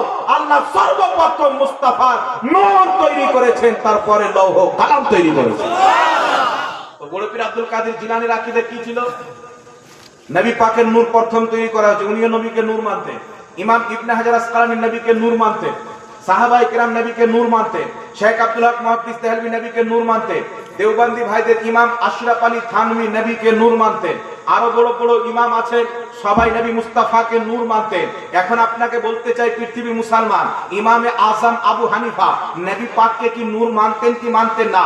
আবু হানিফা রাহমাতুল্লাহ আলাইহির একটি লেখা কাসিদার কিতাব, যার নাম হচ্ছে কাসিদাতুন নোমান, এই কিতাবের 6 নাম্বার পৃষ্ঠার মধ্যে ইমামে আজম আবু হানিফা বলতেছেন, আমার নবী শুধু নূর নয়, এত উজ্জ্বল নূর আল্লাহ মুস্তাফাকে বানিয়েছে, চন্দ্র সূর্য যে আলো পেয়েছে মুহাম্মদ রাসূলুল্লাহর নূর থেকে পেয়েছে। আর ইমামে আজম আবু হানিফা শরীয়ত বুঝতেন না বাবা, তার নূর বলে সমস্যা কি আছে? নবী পাককে নূর মানলে সমস্যা কি? আল্লাহ বলেন, কাদ জাআকুম মিনাল্লাহি নূর, আল্লাহর পক্ষ থেকে তোমাদের নিকটে একটা নূর আসলো, ওয়া কিতাবুম মুবিন, আর একটা কিতাব। আমার জানা মতে 14টি তাফসীরের কিতাবের মধ্যে লেখা আছে, ওই নূর থেকে কাকে বোঝানো হয়েছে? প্রসিদ্ধ তাফসীর যেগুলো দেওবন্দ মাদ্রাসায় সবার মাদ্রাসায় পড়ানো হয়, তাফসীরে জালালাইনে লেখা আছে, আল্লাহ যে নূর পাঠিয়েছেন হুয়া মুহাম্মদ সাল্লাল্লাহু আলাইহি সাল্লাম, এই নূর থেকে আল্লাহ মুহাম্মদ রাসূলুল্লাহকে বুঝিয়েছেন। আর মুহাদ্দিসনে কেরাম ইমাম সিয়ুতি লিখতেছেন, এর থেকে হেদায়েতের নূরও প্রমাণিত, সৃষ্টির নূরও প্রমাণিত। এবার আপনাকে বলতে চাই বাবা, আমার কথাও চলবে না, আপনার কথাও চলবে না, মুহাদ্দিসরা যেই আকীদা মানতেন আহলে সুন্নাত ওয়াল জামাতের, ওই আকীদাকে ফলো করেন। শেখ আব্দুল হক মুহাদ্দিস দেহলভী, শাহ ওয়ালিউল্লাহ মুহাদ্দিস দেহলভী, শাহ আব্দুর রহিম মুহাদ্দিস দেহলভী, ইমামে আজম আবু হানিফা, ইমাম জালালউদ্দিন সিয়ুতি, ইমাম ইবনে হাজার আসকালানী, ইমাম মুল্লা আলী কারি, গাউসে আজম আব্দুল কাদের জিলানী, হযরতে জাবির রাদিয়াল্লাহু তাআলা আনহু, ইনাদের যেই আকীদা ছিল মুস্তাফা নূরের তৈরি, ওই আকীদা আহলে সুন্নাত ওয়াল জামাতের মুস্তাফা নূরের তৈরি। জোরে বলছেন। এবার আপনাকে কয়েকটা উদাহরণ দিয়েছি, যিনারা নবী পাককে শুধু মাটি বলে নূরকে অস্বীকার করে। দেখেন, কেউ নবীকে মানুষ যদি না মানে, ওর ঈমান থাকবে না। প্রত্যেক নবী মানুষ ছিলেন, আমরা নবী পাককে মানুষ মানি, নূরও মানি, দুটোই পেয়েছি, দুটোই মানি। কথা বুঝতে পারছেন? তবে নবী আলাইহিস সালাতু ওয়াস সালামকে নিজের মতন মানুষ বলা যাবে না। এখন রাসূলুল্লাহ সাল্লাল্লাহু আলাইহি সাল্লামকে নূর অস্বীকার করার জন্য একটা দলিল দেওয়া হয়, যে নবী মানুষ, তো নূর কি করে হলেন? আগে কেউ যদি বলে নবী মানুষ তাই নূর নয়, যদিও হাদিস পাওয়ার পর, দলিল পাওয়ার পর এইগুলো যে প্রশ্ন করা হয়, এইগুলো প্রশ্ন কি ইমাম আবু হানিফা জানতেন না? ইমাম ইবনে হাজার আসকালানী জানতেন না? বড় পীর আব্দুল কাদের জিলানী জানতেন না, যিনি কুরআন পাকের আরবিতে তাফসীরের কিতাব লিখেছেন, তাফসীরে জিলানী, বড় পীর আব্দুল কাদের জিলানী। তাওহীদের প্রতি কিতাব লিখেছেন ফুতুহুল গায়ব, বড় পীর আব্দুল কাদের জিলানীর লেখা 7খানা কিতাব আমি কমপক্ষে 3 বার করে পড়েছি। আমি এটা বুঝতে পেরেছি যে আব্দুল কাদের জিলানী নিজের জামানা শুধু একজন ওলিয়ে কামিল নয়, বহুত বড় একজন আলিমে দ্বীন ছিলেন। বলুন সুবহানাল্লাহ। এতগুলো মুহাদ্দিস তো এগুলো মাসলা সব জানতেন। এখন আপনাকে দলিল দিই, আল্লাহ কোরআন পাকে বলছেন, কুল ইন্নামা আনা বাশারুম মিসলুকুম, হে নবী তুমি বলো আমি তোমাদের মতন মানুষ। এটা বলা হয় কি হয় না বাবা? হে নবী তুমি বলো আমি তোমাদের মতো মানুষ। এই আয়াত নিয়ে অনেক মৌলবি বলে যে নবীকে আল্লাহ বলতে বলছেন বলো তুমি আমাদের মতো মানুষ, তো নবী আমাদের মতনই মাটি তৈরি ছিলেন। বলেন আমি মিথ্যা বলছি? এগুলো কোন মৌলবি বলেন, আমি বানিয়ে বলছি বাবা, কথা বলে বলে কি বলে না? এবার আপনাকে আমি বলতে চাই, কুরআন পাকের এই আয়াত কি 2025-এ অবতীর্ণ হয়েছে না নবী মুস্তাফার যুগে? নবীর যুগে রাসূলুল্লাহর উপর অবতীর্ণ হয়েছে। সাহাবায়ে কেরাম কোরআন পড়েছেন কি পড়েননি? আচ্ছা, আমার নবীর চাইতে কেউ কি বেশি কোরআন শরীফ বুঝে? কথা বলতে হবে। রাসূল সাল্লাল্লাহু আলাইহি ওয়াসাল্লাম সবচাইতে বেশি কোরআন বুঝে। নবী পাকের পর উম্মতের সবচাইতে বেশি সাহাবায়ে কেরাম বুঝেন। এখন আপনাকে বলি, এই যে আয়াত, কুল নবী তুমি বলো, ইন্নামা আনা বাশারুম মিসলুকুম, আমি তোমাদের মতনই মানুষ, এই আয়াতকে নিয়ে আমার নবী বা সাহাবী, নবী পাকের লাখ লাখ সাহাবী, কোন একজন সাহাবী যদি এই আয়াতকে নিয়ে নবীকে নিজের মতো মানুষ বলে থাকে, শহীদ দূরের কথা, কিয়ামতের সকাল পর্যন্ত কোন মাওলানা একটা জাল হাদিসও দেখাতে পারবে না। সাহাবা কি কোরআন পড়েনি? এই আয়াতকে নিয়ে সাহাবা কেন বললেন না নবী আমাদের মতো মানুষ? এখন আপনাকে বলতে চাই, নবীর চাইতে বেশি তো কেউ কোরআন বুঝে না। আমি তো আমার ওস্তাদের কাছে কোরআন পড়েছি, আপনার তো মৌলবীর কাছে কোরআন পড়েছেন। নবী কার কাছে পড়েছেন? আল্লাহ বলছেন আর রহমান আল্লামাল কোরআন। আল্লাহ বলছেন আমি আমার নবীকে কোরআন শিক্ষা দিয়েছি। রহমান নবীকে কোরআন শিক্ষা দিয়েছেন। তো যেই নবীকে আল্লাহ কোরআন শিখিয়েছে, পৃথিবীর কেউ তিনার মতন কোরআন বুঝতে পারে না। আমি তো এটা বিশ্বাস করি, জিবরিল আলাইহিস সালাম পর্যন্ত নবীর মতন কোরআন বুঝতে পারে না। আপনি বলবেন কেমন করে একটা দলিল নিয়ে এলেন? কোরআন পাকের মধ্যে আয়াতে মুতাশাবিহাত রয়েছেন, আয়াতে মুহকাম রয়েছেন, হুরুফে মুকাত্তায়াত রয়েছেন। আলিফ লাম মিম যত কোরআন পাকের অনুবাদ করা হয়েছে, একটি অনুবাদেও আলিফ লাম মিমের অনুবাদ করা হয়নি। পৃথিবীর কেউ করেনি, কেউ জানে না এর অর্থ কি। একে বলা হয় হুরুফে মুকাত্তায়াত। তো এই অর্থ কেউ জানে না। জিবরিল আলাইহিস সালাতু ওয়াস সালাম আয়াত নিয়ে আসছেন, হুজুর আলিফ, নবী পাক বলছেন আলিম তো আমি জেনে গেছি, আগে বলো। লাম, আলিম তো আমি জেনে গেছি, আগে বলো। মিম, আমি জেনে গেছি, আগে বলো। তো আলিফ লাম মিম তা হা ইয়া সিন আইন সাদ কাফ, এইগুলো যে হুরুফে মুকাত্তায়াত সূরার প্রথম দিকে কয়েক জায়গাতে কোরআন পাকে আছে, এইগুলো হুরুফে মুকাত্তায়াতের অর্থ আল্লাহ ছাড়া পৃথিবীতে কেউ জানে না। আল্লাহর জানাতে নবী ছাড়া পৃথিবীতে কেউ জানে না। জিবরিল আলাইহিস সালাম পর্যন্ত জানেন না। কোন ফেরেশতা, কোন জিন্নাত, কোন মুফতি মুহাদ্দিস হুরুফে মুকাত্তায়াতের অর্থ জানে না, একমাত্র নবী মুস্তাফা। প্রশ্ন হলো, ইয়া রাসূলুল্লাহ, সূরা ফাতিহা থেকে নিয়ে সূরা নাস পর্যন্ত প্রত্যেকটার ব্যাখ্যা বিশ্লেষণ আপনি করে দিলেন, কিন্তু হুরুফে মুকাত্তায়াত কেন বললেন না? তো আল্লাহ পাকের মসজিদ ছিলেন না, আল্লাহ পাক কেন জানিয়ে দিলেন না পৃথিবীবাসীকে? এর কারণ যেটা আমি বুঝতে পারি, পৃথিবীর মুসলমান, হুরুফে মুকাত্তায়াতের অর্থ আল্লাহ নিজে জানে, নবীকে জানিয়ে রেখে দিয়েছে, যেন কিয়ামতের সকাল পর্যন্ত কেউ দাবি না করতে পারে মুস্তাফা যতটুকু কোরআন বুঝে আমিও ততটুকু বুঝি। এটা যেন কেউ দাবি না করতে পারে। তাই হুরুফে মুকাত্তায়াতের অর্থ মুস্তাফা ছাড়া পৃথিবীতে আল্লাহ কাউকে বলেনি। জোরে হবে না সুবহানাল্লাহ? কারণ নবীর মতন কোরআন পৃথিবীতে কেউ বুঝতে পারে না, জোরে বলতে হবে। এইবার চলে আসেন সহিহ মুসলিমের মধ্যে হাদিস। আল্লাহর নবী সাল্লাল্লাহু আলাইহি সাল্লাম সাওমে বেসালে রোজা রাখতেন, কয়েকদিন পর্যন্ত না খেয়ে থেকে রোজা রাখতেন, না সেহরি না ইফতার। তো সাহাবায়ে কেরাম নবী পাককে ডাগে ডাগে ফলো করতেন, তিনারাও রোজা রাখতে আরম্ভ করলেন। সাহাবায়ে কেরাম কি করলেন? পৃথিবীর মুসলমান যখন উনারাও সাওমে বেসালে রোজা রাখলেন, একদিন দুই দিন চলে গেল, যখন 3 দিন চলে আসলো, তো সাহাবায়ে কেরাম দুর্বল হয়ে গেলেন। করেন মাথায় পানি ঢালা হচ্ছেন, কেউ হিলান লাগিয়ে টেক লাগিয়ে বসে আছেন, মরা মরা বেহুশের মতো অবস্থা। তো আল্লাহর নবী সাল্লাল্লাহু আলাইহি সাল্লাম জিজ্ঞাসা করছেন এইরকম অবস্থা কেন?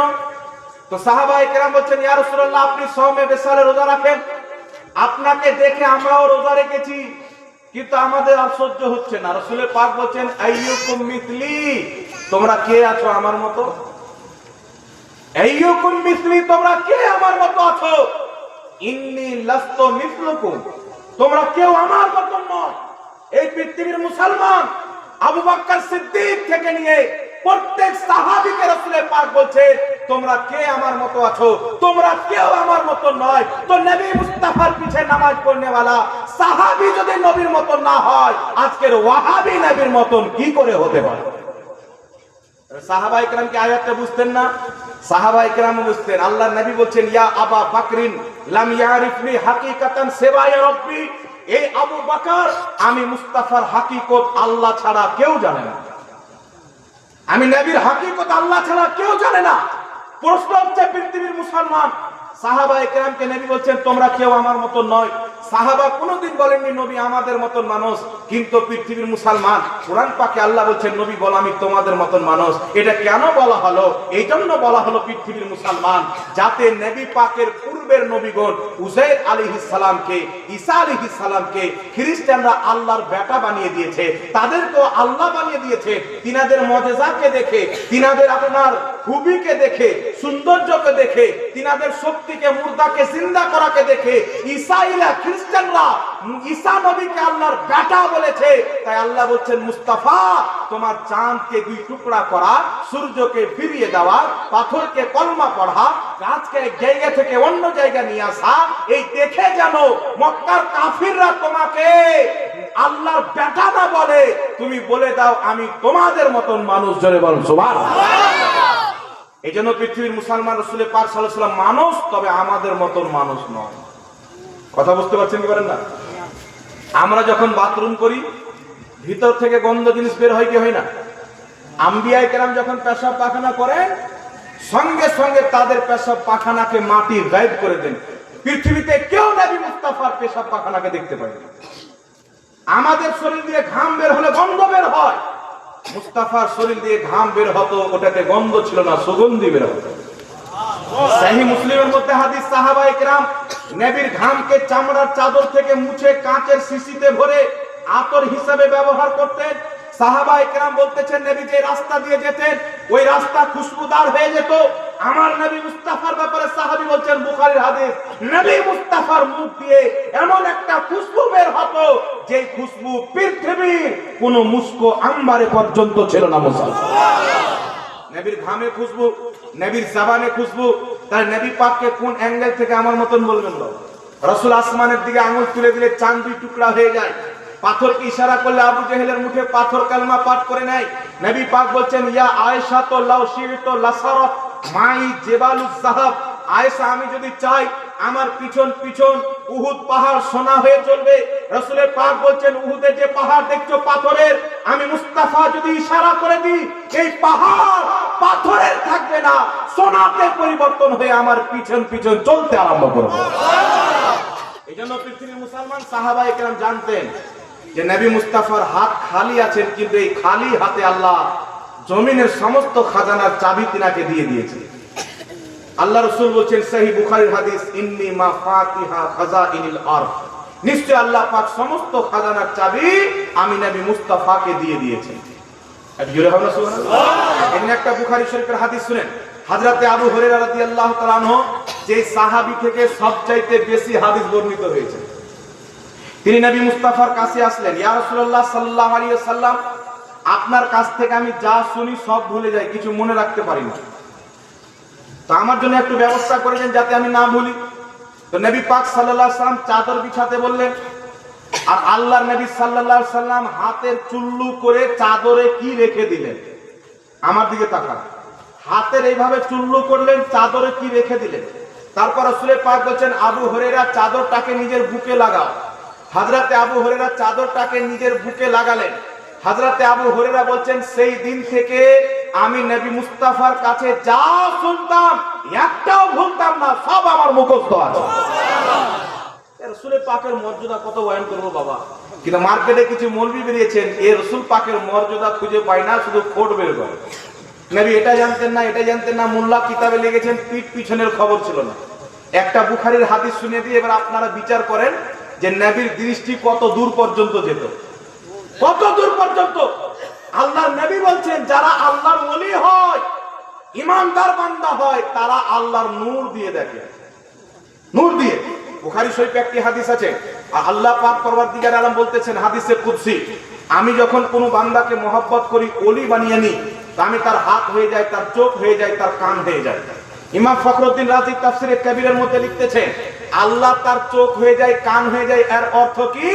সেই আল্লাহর ওলি কাছ থেকেও দেখতে পায়, দূরের জিনিসকেও দেখতে পায়, কাছ থেকেও শুনতে পায়, দূর থেকেও শুনতে পায়। তাহলে ওলির যদি এই পাওয়ার থাকে তো মুহাম্মদ রাসূলুল্লাহ কি পাওয়ার হবে? এই জন্য বুখারী শরীফের হাদিস, দয়ার নবী মুস্তাফা সাল্লাল্লাহু আলাইহি ওয়াসাল্লাম সাহাবীদেরকে সঙ্গে করে নিয়ে উহুদের শহীদগণের মাজার জিয়ারত করতে গেলেন। অনেক আছেন আজমির শরীফ জিয়ারত করতে যায় কি যায় না বাবা? যায় না? অনেক আজমির শরীফ জিয়ারত করতে যায়, বিভিন্ন জায়গাতে যায়, অনেক মৌলবি বলছে হারাম, না যায়, বলে কি না? মনে রাখবেন, কবর জিয়ারত করতে যাওয়া নবী পাকের সুন্নাত। শর্ত হলো ওখানে গিয়ে ভণ্ডামো চলবে না। কেউ মাজারে গিয়ে মাথা ঠুকে দিল, সাজদা করে দিল, এইগুলো হারাম নাজেজ কাজ যদি না করে, যেমন ভাবে ইসলামে মাজার জিয়ারত করার পদ্ধতি আছে তেমন ভাবে জিয়ারত করেন। আজমির শরীফ যান, বাগদাদ শরীফ যান, যাই আমার নবী মুস্তাফা উহুদের মাজার গিয়ে জিয়ারত করেছেন, বলেন সুবহানাল্লাহ। কোনদিন একা একই গেছেন, সাহাবাকে সঙ্গে নিয়েও গেছে। এই জন্য রাসূল পাক সাল্লাল্লাহু আলাইহি সাল্লাম উহুদের শহীদদের মাজার জিয়ারত করলেন, তারপরে মেম্বারে দাঁড়ালেন। মেম্বারে দাঁড়ানোর পর আমার নবী বক্তব্য দিচ্ছেন। বক্তব্য দিতে দিতে রাসূল পাক বলছেন, ইন্নী ওয়াল্লাহি লা আনজুরু ইলা হাউদিল আন। নবী পাক বলছেন, ইন্নী নিশ্চয়, ওয়াল্লাহি আল্লাহর কসম, লা আনজুরু ইলা হাউদিল আন, আমি নবী মুস্তাফা এই জমিনে দাঁড়িয়ে, সাত আসমানের উপরে জান্নাত রয়েছে, আমি নবী জমিনে দাঁড়িয়ে সেই জান্নাতের হাউজে কাউসারকে দেখতে পাচ্ছি। সাত আসমানকে ছিদ্র করে মুস্তাফার দৃষ্টি জান্নাতের হাউজে কাউসারকে দেখতে পায়। আর বারাহিমে কাতিয়ার মধ্যে খলিল আহমদ আমবেটি লিখতেছেন, দেওবন্দি ভাইদের ইমাম, যে নবীকে পিঠ পিছনের খবর ছিল না। তাহলে আপনি কোনটা মানবেন বাবা? কোনটা মানবেন বলেন? হাদিস বাদ দিয়ে কি ওটা মানা যাবে পিঠ পিছনের খবর ছিল না? নবী আলাইহিস সালাতু ওয়াস সালাম যেমন সামনে দেখতেন তেমন পিছনে দেখতেন, যেমন রাতে দেখতেন তেমন দিনে দেখতেন। আল্লাহর নবী আলাইহিস সালাতু ওয়াস সালাম বুখারী শরীফের হাদিসে বলছেন, সাহাবী আমি যেমন সামনে দেখি তেমন পিছন দিক থেকে তোমাদেরকে দেখতে পাই।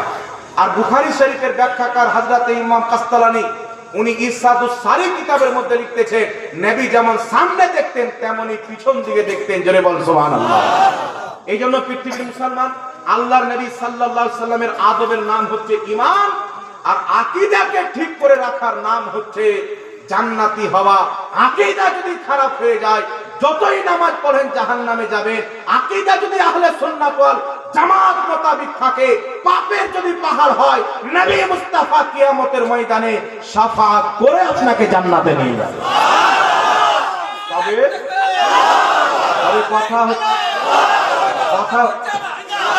কথা হচ্ছে আকীদা ঠিক রাখতে হবে। আল্লাহু আকবার। আকীদা ঠিক রাখতে হবে বাবা, আমার দিকে লক্ষ্য করেন। এখন আপনাকে বলতে চাই, আকীদা ঠিক কাকে বলে? একজন ব্যক্তি নামাজ পড়ে, রোজা রাখে, হজ করে, সব করে, নিজেকে মুসলমান বলে, 5 ওয়াক্তের নামাজ পড়ে, আকীদার কথা 10 মিনিট মাত্র শ্রবণ করেন। আকীদা কাকে বলে? আকীদা যদি খারাপ হয়ে যায়, আপনি গুমরাহ হতে পারেন, কোন সমাজে কাফিরও হতে পারেন। কেমন? কোন ব্যক্তি নামাজ পড়ে, 5 ওয়াক্তের সব করে, বুখারী শরীফ পড়ায়, কিন্তু সেই ব্যক্তি বলছেন আমি সব বিশ্বাস করি, কিন্তু কিয়ামত হবে বিশ্বাস করি না। মুসলমান থাকবে? সব তো করে, একটাই তো অস্বীকার করলো রে বাবা, একটাই তো অস্বীকার করলো, সব তো করলো না। তাহলে কেন কাফির হবে? একটা জিনিস অস্বীকার করলে কি কাফির হয়? তো জি হ্যাঁ, জরুরিয়াতে দিনের মধ্যে কোনো একটাকে যদি অস্বীকার করে, তো সেই ব্যক্তি ইসলাম থেকে বেরিয়ে যায়। কিয়ামতকে অস্বীকার করলে বেরিয়ে যাবে, কিয়ামতকে বিশ্বাস করে মওতকে অস্বীকার করলে বেরিয়ে যাবে, জান্নাতকে অস্বীকার করলে বেরিয়ে যাবে, ফারিস্তাকে অস্বীকার করলে বেরিয়ে যাবে। জরুরিয়াতে দিন কাকে বলে? আল্লাহ রাসূলের প্রতি ঈমান আনেন, আল্লাহ রাসূল যেইগুলির প্রতি ঈমান আনা জরুরি করেছেন, এই সমস্ত জিনিস হলো জরুরিয়াতে দিন। এই প্রত্যেকটা জিনিসকে বিশ্বাস করার নাম হচ্ছে ঈমানদার হওয়া, মুসলমান হওয়া। জোরে বলুন সুবহানাল্লাহ। আর আহলে সুন্নাত ওয়াল জামাত কাকে বলে? আল্লাহর নবী সাল্লাল্লাহু আলাইহি সাল্লাম বলেছেন যে আমার উম্মতের মধ্যে 73টি ফিরকা হবে, একটি যাবে জান্নাতে। আপনারা এদিক ওদিক তাকান না বাবা, আমার দিকে তাকান। নবী পাক বলছেন একটি দল যাবে জান্নাতে, ওর নাম কি হবে? হযরত আব্দুল্লাহ ইবনে মাসউদ রাদিয়াল্লাহু তাআলা আনহু তাফসীর ইবনে আব্বাসের মধ্যে লিখেছেন। ইমাম জালালউদ্দিন সিয়ুতী রাহমাতুল্লাহ আলাইহি তাফসীরে দুররে মানসুরের মধ্যে ইবনে আব্বাস সহ 3 জন সাহাবী থেকে হাদিস নিয়েছেন। তিনারা বলতেছেন আল্লাহর নবী সাল্লাল্লাহু আলাইহি সাল্লাম যে দলকে জান্নাতি বলেছেন, ওই দলের নাম হলো আহলে সুন্নাত ওয়াল জামাত। আর এই আহলে সুন্নাত ওয়াল জামাতকে যদি ছোট করে বলা হয়, এক বাক্যে হবে সুন্নি জামাত। আহলে সুন্নাত ওয়াল জামাত জান্নাতে যাবে, এই বিষয়ে কাউরির ইখতিলাফ নাই। তবে আহলে সুন্নাত ওয়াল জামাতের আকীদা কি, এটা তো জানতে হবে বাবা, নাকি বলেন? একটা কথা মনে রাখবেন বাবা, ইমাম ইবনে হাজার আসকালানী বুখারী শরীফের শরহ ফাতহুল বারীর মধ্যে লিখেছেন। ফাতহুল বারীর মধ্যে কি লিখতেছেন? ফাতুল বারীর মধ্যে লিখতেছেন বিদআতি কারা। ইমাম ইবনে হাজার আসকালানী লিখতেছেন আহলে সুন্নাত ওয়াল জামাতকে বাদ দিয়ে যত নতুন দল বেরিয়েছে এরা সব হলো বিদআতি, এরা সব বিদআতি, আর এরা সব যাবে জাহান্নামে। এখন আহলে সুন্নাত ওয়াল জামাতের আকীদা কি? আহলে সুন্নাত ওয়াল জামাতের আকীদা হলো কোন ব্যক্তি যদি আল্লাহ বা রাসূল বা সাহাবী রাসূল পাক সাল্লাল্লাহু আলাইহি সাল্লামের চুল পরিমাণে বেয়াদবি করে সে আর মুসলমান থাকবে না। নবীর বেয়াদবি করলে মুসলমান থাকবে? জোরে বলে। ইমাম কাজী আয়াদ রাহমাতুল্লাহ আলাইহি শেফা শরীফের মধ্যে লিখতেছেন কোন ব্যক্তি যদি নবীর চুল মুবারককে বেয়াদবির নিয়তে চুলওয়া বলে দেয় ও আর মুসলমান থাকবে না, কাফির হয়ে যাবে। ইমাম মোল্লা আলী কারি শরহুস শেফার মধ্যে লিখছেন কেউ যদি নবী মুস্তাফার জুতো মুবারককে বেয়াদবি নিয়তে জুতোয়া বলে দেয়, নবীর চাপ্পালের বেয়াদবি করে, সেও মুসলমান থাকবে না। তো নবীর জুতোর বেয়াদবি করলে যদি মুসলমান না থাকে, নবীর বেয়াদবি করলে মুসলমান থাকবে? জোরে বলতে হবে মুসলমান থাকবে। এই জন্য আকীদার কথা বলতেছি বিরাদর ইসলাম, আহলে সুন্নাত ওয়াল জামাতের মতো পৃথিবীতে কোনো ব্যক্তির আকীদা ক্লিয়ার নাই। আমাদের আকীদার মধ্যে কোনো মায়লাল আজ পর্যন্ত একটাও ভুল প্রমাণ করতে পারেনি, কিয়ামতের সকাল পর্যন্ত পারবে না। জোরে বলুন সুবহানাল্লাহ। এখানে একটা মাসলা আমি আপনাদের সম্মুখে ক্লিয়ার করে দিই। মাসলাটি হচ্ছে যে আল্লাহর নবী সাল্লাল্লাহু আলাইহি সাল্লাম কি সব জায়গাতে হাজির নাজির? এখানে আমরা জালসা করছি, নবী কি এখানে হাজির আছে? এখানে জালসা করছি, নবী কি এখানে হাজির আছেন? মনে রাখবেন আল্লাহর নবী সব জায়গাতে সব সময় হাজির নাজির, এটা হলো ভুল আকীদা। এই আকীদা আহলে সুন্নাত ওয়াল জামাতের নয়, এই আকীদা আহলে সুন্নাত ওয়াল জামাতের নয়। আর কেউ যদি বলে আল্লাহ সব জায়গাতে হাজির নাজির, জাতের দিক দিয়ে হাজির নাজির বলে, তো এটাও ভুল আকীদা। কারণ আল্লাহ পাকের একটি নাম হচ্ছে মুহিত, কুল কায়নাতকে আল্লাহ বিস্তৃত করে আছেন। সব জায়গাতে আল্লাহ সত্যগতভাবে হাজির নাজির, এটা হচ্ছে জাহেমিয়াদের আকীদা, জাহান্নামী ফিরকা। আহলে সুন্নাত ওয়াল জামাত হচ্ছে আল্লাহ সৃষ্টির ঊর্ধ্বে, এটা হচ্ছে আকীদা। কেমন আছেন, কিভাবে আছেন, যেমন ছিলেন তেমন আছেন, তেমনই থাকবেন। কথা আমার বুঝতে পারছেন বাবা? তো আল্লাহ পাককেও হাজির নাজির বলা সত্যগতভাবে যাবে না। আল্লাহকে হাজির নাজির কিভাবে মানুষ বলে? ইলম, আল্লাহর ইলম সব জায়গাতে হাজির, আল্লাহর কুদরত সব জায়গাতে হাজির। কথা মনে হয় বুঝতে পারছেন না বাবা? আল্লাহর কুদরত, শক্তি, ইলম, জ্ঞান সব জায়গাতে হাজির, তবে নবী মুস্তাফা সব জায়গাতে সহশরীরে হাজির নাজির। এটা আহলে সুন্নাত ওয়াল জামাতের আকীদা নয়। আহলে সুন্নাত ওয়াল জামাতের আকীদা কি? শেখ আব্দুল হক মুহাদ্দিস দেহলভী রাহমাতুল্লাহ আলাইহি নিজের কিতাব আখবারুল আখিয়ারের মধ্যে লিখতেছেন আল্লাহর নবী হাজির নাজিরের অর্থ হচ্ছে যে মুসলমানরা যত নেকি করে, গুনাহ করে, আল্লাহ পাক সমস্ত আমল নবী মুস্তাফাকে দেখায়, নবী মদিনা থেকে উম্মতের আমল দেখতে পারে, জানতেও পারে। জোরে বল সুবহানাল্লাহ।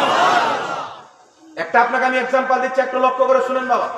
আমি এখানে বসে আছি, আমার থেকে কেউ 10 হাত, কেউ 15 হাত দূরে আছে। আপনার এখান থেকে 10 হাত দূরে, 15 হাত দূরে একটা লোককে থাপ্পড় মেরে দিল। সকালবেলা মিটিং হচ্ছে, বিচার বসেছে, একজন লোক বলছে আমি দেখেছি আব্দুর রহমান আব্দুল গাফফারকে থাপ্পড় মেরেছে। তো আপনাদের গ্রামের মন্ডল মাতাবর বাবারা বলছেন যে তুমি কি দেখেছো? বলছেন না আমি দেখিনি, তবে আমি অন্ধ, দুই চোখে দেখতে পাই না, তবে আমি ওখানে উপস্থিত ছিলাম। তো গ্রামের মন্ডলরা কি বলছেন? তোমার গাওয়াহি চলবে না, তোমার সাক্ষী চলবে না, তুমি দেখতে পাও না। আরেকজন ব্যক্তি বলছেন আমি দুই চোখে দেখতে পাই, আমি গাওয়াহি দিচ্ছি আব্দুর রহমান আব্দুল গাফফারকে মেরেছে। বলছে তুমি কি দেখেছো? বলছে আমি দেখেছি, মোবাইলের মাধ্যমে দেখেছি, ওখানে উপস্থিত ছিলাম না, ওটাও গাওয়াহি চলবে না। উপস্থিত সাক্ষী কাকে বলে? যেই ব্যক্তি হাজির হবে, নাজির হবে। তারপর আমি দাঁড়িয়ে গেলাম, আমি দাঁড়ানোর পরে কি বলছি? বাবা আমি দেখেছি আব্দুর রহমান আব্দুল গাফফারকে মেরেছে। বলছে আপনি কি ওখানে উপস্থিত ছিলেন? জি। কত দূর পূর্বে ছিলেন? বলছেন 15 হাত দূরে মারামারি হচ্ছিল, ঝামেলা হচ্ছিল। তো 15 হাত দূর পর্যন্ত আমাকে সাক্ষী হিসাবে মানা হবে কি হবে না বাবা? আর সাক্ষী হওয়ার জন্য উপস্থিত থাকাও শর্ত, দেখাও শর্ত। কিন্তু আমার থেকে 15 হাত দূরে ঝামেলা হচ্ছে, আমি কিন্তু 15 হাত দূরে উপস্থিত আছি, কিন্তু আমাকে হাজির নাজির হিসেবে মানা হচ্ছে, সাক্ষী হিসেবে মানা হচ্ছে। কথা বুঝতে পারছেন? তো অনুরূপ ভাবে আমার আকল, আমার দৃষ্টি যত দূর পর্যন্ত ক্লিয়ার যাবে, তত দূর পর্যন্তকার জন্য আমাকে সাক্ষী, হাজির নাজির মানা হবে। তো নবী মুস্তাফা মদিনাতে আছে, সারা পৃথিবী উনার সামনে হাতের তালুর মতন। নবী মুস্তাফা বলছে ইন্নাল্লাহ তাআলা সাওয়ালিয়াল আরদা, আল্লাহ পাক এই সমস্ত দুনিয়াকে আমার সামনে গচ্ছিত করে দিয়েছেন। আরেক জায়গাতে বলছেন দুনিয়া, সমস্ত দুনিয়াকে গচ্ছিত করে দিয়েছেন। কিয়ামত পর্যন্ত এই দুনিয়াতে যা ঘটবে আমি মুস্তাফা এমন ভাবে দেখি যেমন হাতের থাবা দেখতে পাওয়া যায়। আর জোরে হবে না সুবহানাল্লাহ। রাসূল পাক সাল্লাল্লাহু আলাইহি সাল্লাম বলছেন আমি সাত আসমানের উপরে জান্নাতের হাউজে কাউসার দেখতে পাচ্ছি। সহিহ মুসলিমের হাদিস, রাসূল পাক বলছেন ফারাইতু মাশারিকাহা ওয়া মাগারিবাহা, আমি পূর্ব পশ্চিম পর্যন্ত দেখতে পাচ্ছি। কেউ আপনাকে বলতে পারে নবী যতদিন জিন্দা ছিলেন ততদিন দেখতে পেতেন, ইন্তিকাল করার পরে আর কিছুই দেখতে পাই না। আমি আপনাকে মাত্র দুটি কিতাবে রেফারেন্স দিচ্ছি। ইমাম ইবনুল হাজ আল মাদখাল কিতাবে লিখতেছেন নবী পাকের দুনিয়াবি হায়াত আর ইন্তিকালের মধ্যে কোনো তফাৎ নাই। ইমাম কাস্তালানী রাহমাতুল্লাহ আলাইহি মাওয়াহিবুল লাদুনিয়ার মধ্যে লিখতেছেন নবী পাকের হায়াত ও মওতের মধ্যে কোনো তফাৎ নাই। যেমন ভাবে নবীর নামের কলমা, উনি দুনিয়াতে জিন্দা ছিলেন উনার নামের কলমা পড়া হতো, ইন্তিকালের পরে উনার নামেরই কলমা পড়া হবে। যেমন ভাবে তিনার জীবিত অবস্থায় তিনার প্রতি নামাজে দুরূদ পড়া হতো, ইন্তিকালের পরেও তেমনি ভাবে দুরূদ পড়া হবে। তেমনি ভাবে নবী মুস্তাফা যেমন জীবিত অবস্থায় উম্মতের আমলের ব্যাপারে জানতো, ইন্তিকালের পরেও জানে। জোরে বল সুবহানাল্লাহ। এই বিষয়ে আপনাকে একটি হাদিস শুনিয়ে দিই। মাজমাউজ জাওয়াইদের মধ্যে ইমাম হাইসামি হাদিস উল্লেখ করেছেন। ইমাম হাইসামি রাহমাতুল্লাহ আলাইহি হাদিসটি উল্লেখ করে তিনি নিজে হাদিসটিকে সহিহ বলেছেন। রাসূল পাক বলছেন, কি বলতেছেন? ইন্নী হায়াতি খায়রুল লাকুম, নিশ্চয় আমার হায়াত বেঁচে থাকা তোমাদের জন্য উত্তম। ইন্নী মামাতি খায়রুল লাকুম, আমার ইন্তিকাল করাও তোমাদের জন্য উত্তম। তো নবী পাকের বেঁচে থাকা উত্তম বুঝতে পারলাম, ইন্তিকাল করা কি করে উত্তম? রাসূল পাক বলছেন আমার ইন্তিকালের পর তোমাদের আমলগুলি আল্লাহ আমার নিকটে পেশ করবেন। যখন আমি তোমাদের গুনার কাজ দেখবো তো আল্লাহর কাছে তোমাদের হয়ে আমি ক্ষমা চাইব। আর যখন তোমাদের নেক আমল দেখবো তো আমি আল্লাহর কাছে শুকরিয়া আদায় করবো, আল্লাহ আমার উম্মতকে নেক আমল করার তৌফিক দান করেছে।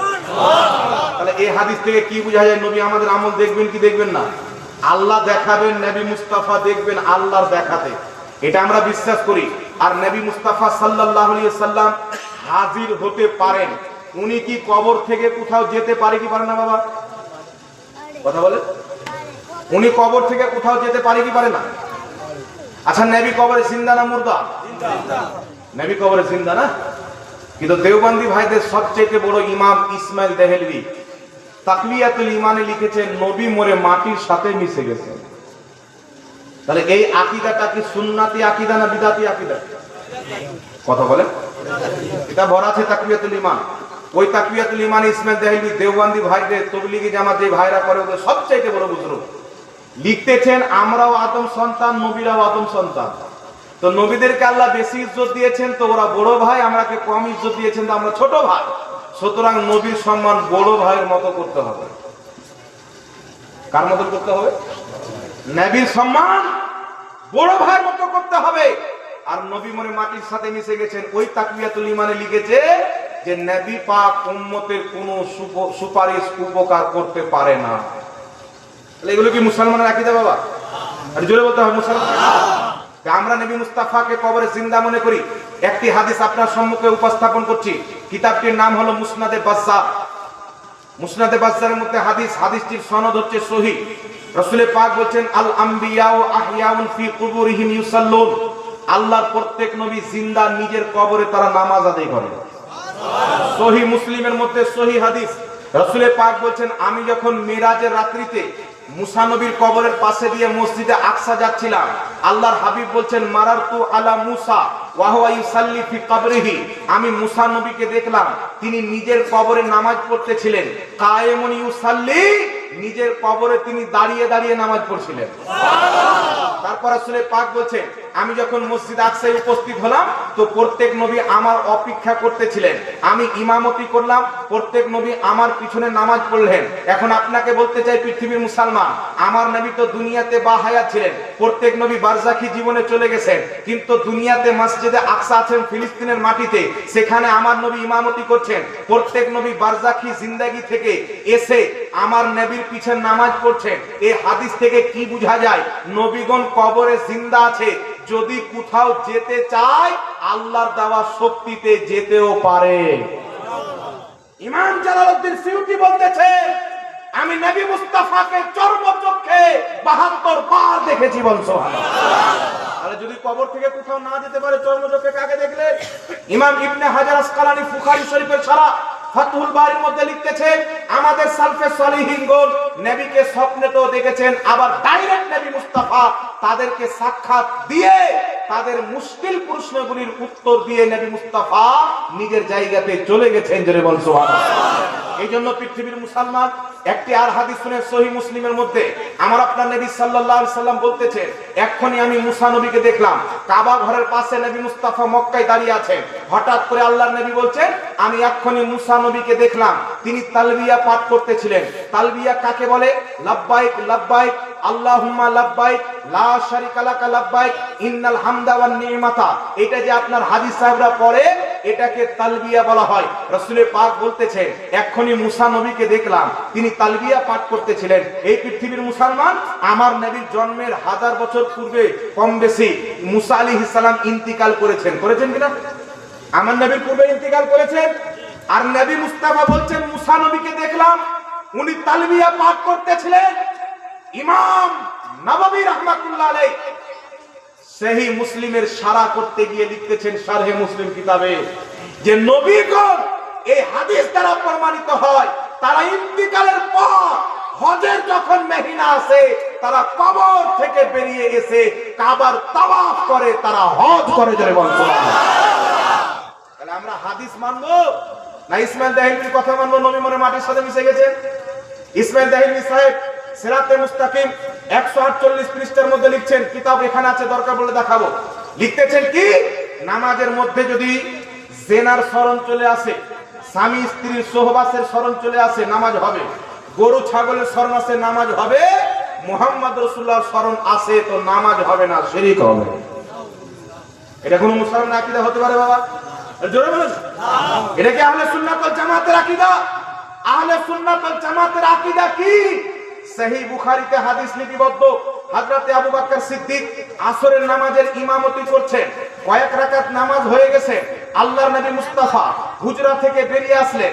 সাহাবায়ে কেরাম ইশারা করলেন, আবু বকর সিদ্দিক বুঝতে পারলেন নবী মুস্তাফা চলে এসেছেন, তো মুসাল্লা থেকে পিছে চলে আসছেন নামাজের মধ্যে। তো আমার নবী বলছেন, আবু বকর নামাজ পড়িয়ে দাও। তো হযরত আবু বকর সিদ্দিক নামাজ পড়ালেন না, মুসাল্লাতে চলে আসলেন। আমার নবী মুসাল্লাতে গিয়ে নামাজ কমপ্লিট করলেন, কিন্তু সিজদা সহ করলেন না। এই পৃথিবীর মুসলমান, হযরত আবু বকর সিদ্দিক নামাজের মধ্যে নবীর সম্মানে মুসাল্লা ছেড়ে দিলেন, তার নামাজের কোনো ক্ষতি হলো না। আমাদের নামাজে যদি মুস্তাফার স্মরণ চলে আসে, তো নামাজ বাতিল কি করে হতে পারে? নামাজ বাতিল হবে না। আসসালামু আলাইকা আইয়ুহান নবী বলো, তো নবীর স্মরণ আসবে না বাবা? আল্লাহুম্মা সাল্লি আলা মুহাম্মাদিন ওয়া আলা আলি মুহাম্মাদ কামা সাল্লাইতা আলা ইব্রাহিম পাঠ করলে নবীর স্মরণ আসবে কি আসবে না? কিন্তু এই ভদ্রলোক লিখছে কি, নামাজে যদি নবীর স্মরণ আসে তো নামাজ হবে না, গরু ছাগলের স্মরণ আসে নামাজে হবে না। তাহলে চিন্তা করেন কোন আকীদার লোক ছিলেন, কোন মাজাজের লোক ছিলেন।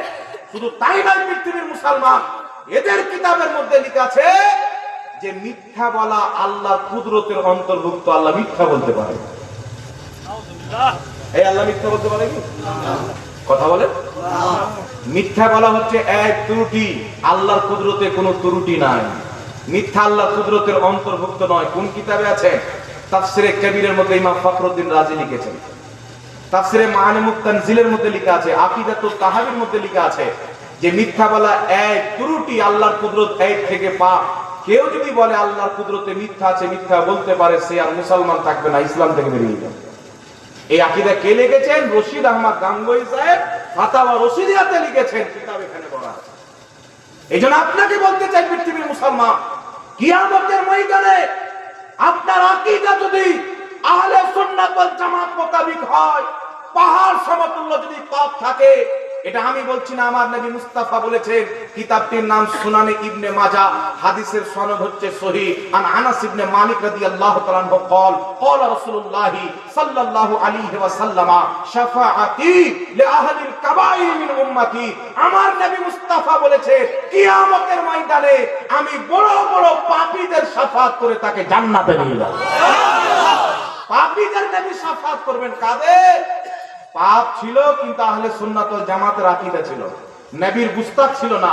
ওলিদের বেয়াদব ছিল না, সাহাবার বেয়াদব ছিল না, আল্লাহ মিথ্যা বলতে পারে এরকম আকীদা রাখতো না। নবী এইরকম লোকের আপনার শাফাত করে জান্নাতে নিয়ে যাবেন। কিন্তু পৃথিবীর মুসলমান এই নবীর শাফাত পেতে হলে আপনাকে কি করতে হবে? আহলে সুন্নাত হয়ে বাঁচতে হবে। আহলে সুন্নাত ওয়াল জামাত, ওলি আউলিয়ার ভক্ত হয়ে কবরে যেতে হবে, তবে আপনি নবী মুস্তাফার শাফাত পাবেন। এইজন্য পৃথিবীর মুসলমান, এখানে আরেকটা কথা আপনাকে বলে দিই, আমরা আহলে সুন্নাত ওয়াল জামাত এটা বিশ্বাস করি নবী কবরে জিন্দা আছেন। নবী নিজেই বলেছেন প্রত্যেক নবী কবরে জিন্দা। হজের মাসে হজ করতে আসেন, হাদিস দ্বারা প্রমাণিত। বড় বড় মুহাদ্দিসরা বলছেন আমি নবী পাককে, কেউ বলেছেন 72 বার দেখেছি, বড় পীর আব্দুল কাদের জিলানী বলছেন যে আমার নিকটে নবী মুস্তাফা হাজির হলেন। হাজির হওয়ার পর আমার জবানে 7 বার লওয়াবে দেহান, নিজের থুতু মুবারক দিলেন। তারপর হযরতে আলী আসলেন, তিনি আমার জবানে কতবার থুতু মুবারক দিলেন? 6 বার। তো উনি জিজ্ঞাসা করলেন বড় পীর আব্দুল কাদের জিলানী যে নবী পাক 7 বার দিলেন, আপনি 6 বার কেন দিলেন? হযরত আলী বললেন যে আমি কি নবীর মতন নাকি? আমি তো নবীর চাইতে ছোট, তো আমি 7 বার দিয়ে নবীর বাড়াবাড়ি করতে চাই না। সুবহানাল্লাহ। এই ওয়াকিয়াটা এক জায়গাতে আমি বলেছিলাম, হযরতে ফরিদউদ্দিন আত্তার নিজের কিতাবে ওয়াকিয়াটা লিখেছেন কয়েকশো বছর পূর্বে। একজন দেওবন্দি ভাই এসে আমাকে বলছেন যে হুজুর এটা কি করে সম্ভব? তো আমি উনাকে বললাম যে ইসমাইল দেহলভী সাহেব সিরাতে মুস্তাকিমের মধ্যে লিখেছেন, উনার পীর সৈয়দ আহমদ রায়বেরেলী সাহেব যখন ইন্তেকাল করলেন, তো ইসমাইল দেহলভী সাহেব বলতেছেন যে উনাকে গোসল দেওয়ার জন্য হযরতে আলী এসেছিলেন আর হযরতে ফাতেমা এসেছিলেন। তাহলে আপনার মৌলভী লিখেছেন এসেছিলেন, তাহলে বড় পীর আব্দুল কাদের জিলানী যদি বলে এসেছিলেন, তাহলে এত তাজ্জুব হওয়ার কি আছে? ও তো আপনাদের ঘরেই লিখা আছে নাকি? বলে কথা আমার বুঝতে পেরেছেন বাবা? তো এইবার আগিয়ে চলেন পৃথিবীর মুসলমান, আমরা আহলে সুন্নাত ওয়াল জামাত নবী পাকের মহাব্বতে মিলাদ করি, নবী দিবস পালন করি আর কিয়াম করি। এই দুটা মাসলা বলবো না ছেড়ে দেবো? বলবো। একবার দুরূদ শরীফ পড়েন, আল্লাহুম্মা সাল্লি আলা সাইয়্যিদিনা মাওলানা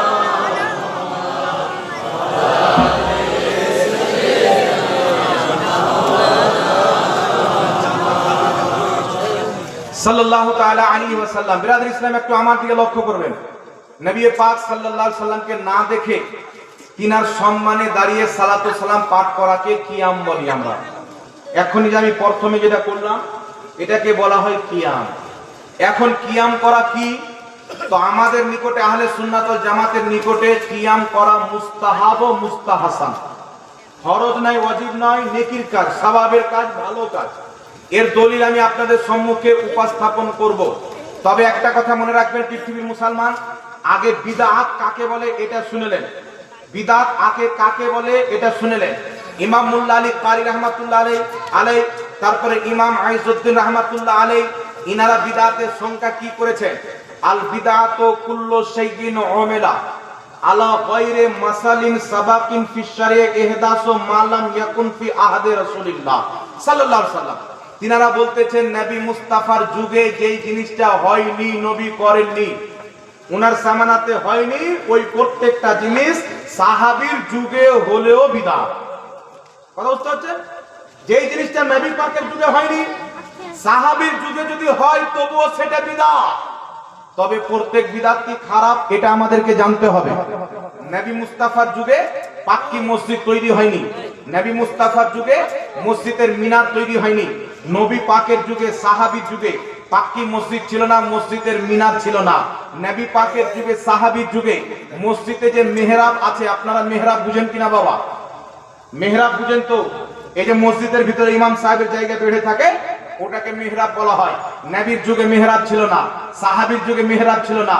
সর্বপ্রথম মেহরাব কখন চালু হয়েছে? বিশ্ববিখ্যাত তাবেঈ হযরতে উমর বিন আব্দুল আজিজ রাহমাতুল্লাহ আলাইহি, উনার যুগে মেহরাবও চালু হয়েছে, আপনার মিনার বানানোও চালু হয়েছে। তাহলে নবীর যুগে মিনার ছিল না, মেহরাব ছিল না, সাহাবীর যুগে ছিল না, পাক্কি মসজিদ ছিল না। তাহলে এইগুলো কাজও কিন্তু বিদআত। লক্ষ্য রাখবেন, নবী পাকের যুগে পবিত্র কোরআন 30 পারা কাগজে ছিল না, এটাও হচ্ছে বিদআত। নবী এবং সাহাবীর যুগে কোরআন পাকের অক্ষরের উপরে জের জাবার পেশ তাসদীদ ছিল না, এটাও কিন্তু বিদআত। এইজন্য পৃথিবীর মুসলমান, বিদআত বললে কি খারাপ হয়? একটা মৌলভী আছে আপনাদের আশপাশে এলাকার রাজমিস্ত্রি, খুব চেঁচায়, হ্যাঁ, পীরদের ব্যাপারে খুব বলে, মুমতাজুল না মুমতাজ বেগম, কি নাম বেটাদের, এরা তো মহিলার চাইতেও খারাপ। এই যতই চ্যালেঞ্জ করে না, আমাদের সামনে আর বসতে রাজি নাই এরা। এ শুধু চেঁচাই চেঁচাই যে খালি পীরের কারামত বয়ান করে, পীরের কারামত বয়ান করে। আরে বেটা, এত তোদের পীরের কারামত ছিল, তো এখন তো অনেক পীর আছে, এদের কারামত কই?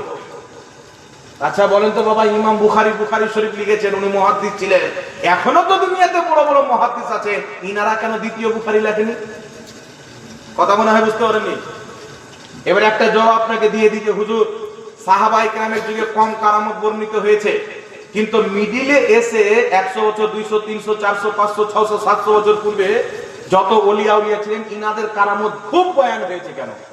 তো ইমাম তাজউদ্দিন সুবকি রাহমাতুল্লাহ আলাইহি আত-তাবাকাতুশ শাফিয়াতিল কুবরা কিতাবে লিখছেন যে সাহাবায়ে কেরাম থেকে কম কারামত বর্ণিত হয়েছে, কারণ হচ্ছে তিনাদের ঈমান পরিপূর্ণ ছিল, কাউকে দলিল দেওয়ার প্রয়োজন ছিল না।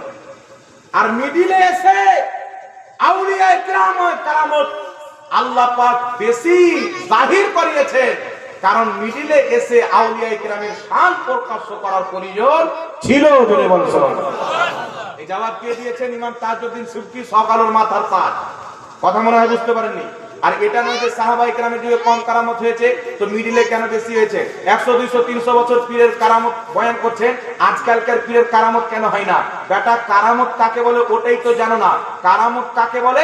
এমন একটা যুগ কিয়ামতের পূর্বে আসবে, তার চোখের সামনে অন্যায় কাজ হবে, সেই ব্যক্তি যদি বলে এই তোমরা অন্যায় কাজ করছো, এই কথাটা বললে ওয়ালাই আল্লাহর ওলি হবে। এত জঘন্য যুগ আসবে, 5 ওয়াক্তের কেউ যদি নামাজ পড়ে ইমানকে কায়েম রেখে, আকীদা সহি রেখে, তখন সেই আল্লাহর ওলি হবে। তো যুগের পর যুগ ক্যাটাগরির মধ্যে তো কমতি হবে বাবা। কথা বুঝতে পারছেন কি পারছেন না? তো এই কথা বলা যে আরে পীরের শুধু কারামত বয়ান করছেন, আজকের পীরের কারামত কই, এটা জাহিল লোকের কথা, মূর্খ লোকের কথা। এটাই নয় যে আমার বাপ থেকে বয়ান কি কারামত বর্ণিত হয়েছে, তো আমার থেকেও কারামত বর্ণিত হবে। এটা মূর্খ কথা, জাহিলদের কথা। কিন্তু কারামত সত্য, আর ওলিয়া উলিয়ার কারামত আল্লাহর কোরআন থেকে প্রমাণিত। একটি আয়াত আপনাকে দলিল স্বরূপ পেশ করে দিচ্ছি। আগে একটা কথা বলে দিই, কিতাবটির নাম হচ্ছে শারা আকাইদে নাসাফি, মাদ্রাসায় ক্লাসে পড়ানো হয়। এই কিতাবের মধ্যে লেখা আছে আল কারামাত হাক্কুন, কারামত হলো সত্য। হযরতে সুলাইমান আলাইহিস সালাম বসে আছেন, তিনার দরবারে লোকজন বসে আছেন, জিন্নাতও বসে আছেন। তো হযরতে সুলাইমান আলাইহিস সালাম বিলকিসকে ইসলামের দাওয়াত দিয়েছিলেন। তিনার রাজত্ব থেকে বিলকিসের সিংহাসন রাজত্ব ছিল 1 মাসের দূরে। ওই জামানার যেগুলো সাওয়ারি ছিলেন তাতে 1 মাস লাগতো। বিলকিস এসেছেন সুলাইমান নবীর দরবারে, কয়েক মিনিটের মধ্যে ঢুকে যাবেন। হযরতে সুলাইমান আলাইহিস সালাম বলছেন তিনার দরবারে যারা বসে আছেন, তোমাদের মধ্যে কে আছে বিলকিসের আমার নিকটে হাজির হওয়ার পূর্বে বিলকিস যে সিংহাসনে তার রাজত্বতে বসে, ওই সিংহাসনটা আগে হাজির করে দিবেন? এখানে একটা পয়েন্ট নকল করেন, 1 মাসের দূরে।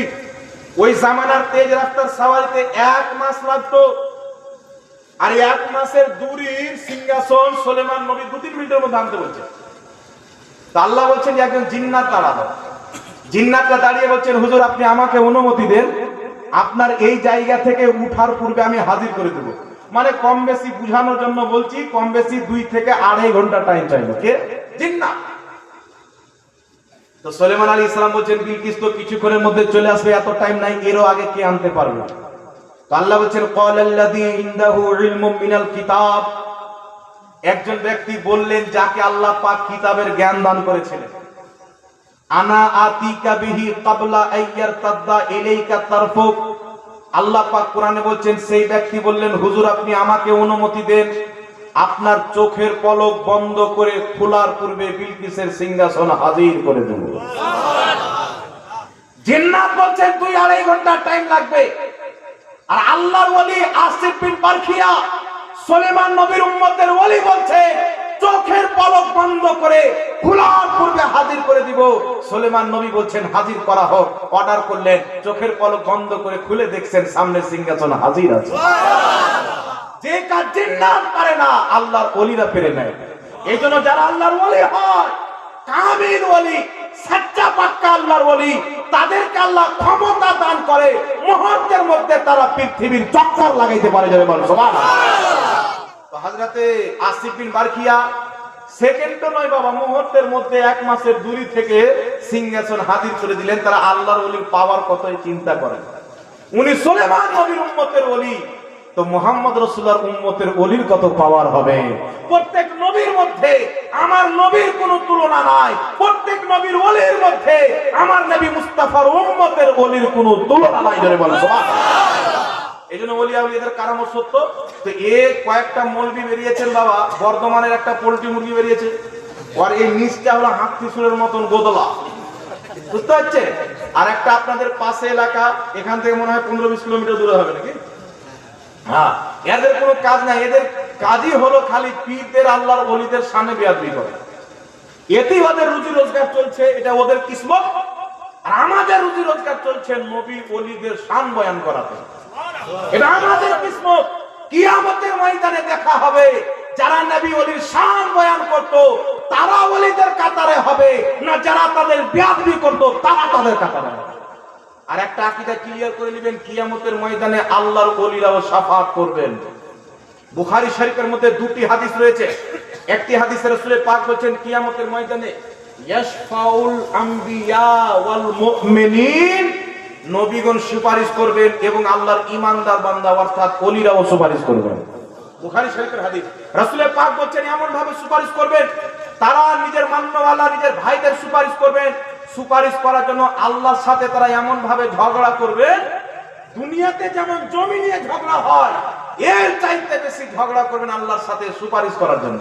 না আল্লাহ তোমাকে ওকে জান্নাত দিতে হবে, না আল্লাহ তোমাকে ওকে জান্নাত দিতে হবে। এইজন্য আকীদা আহলে সুন্নাত ওয়াল জামাতের নবীরাও সুপারিশ করবে, আল্লাহর ওলিরাও সুপারিশ করবে। বলো সুবহানাল্লাহ।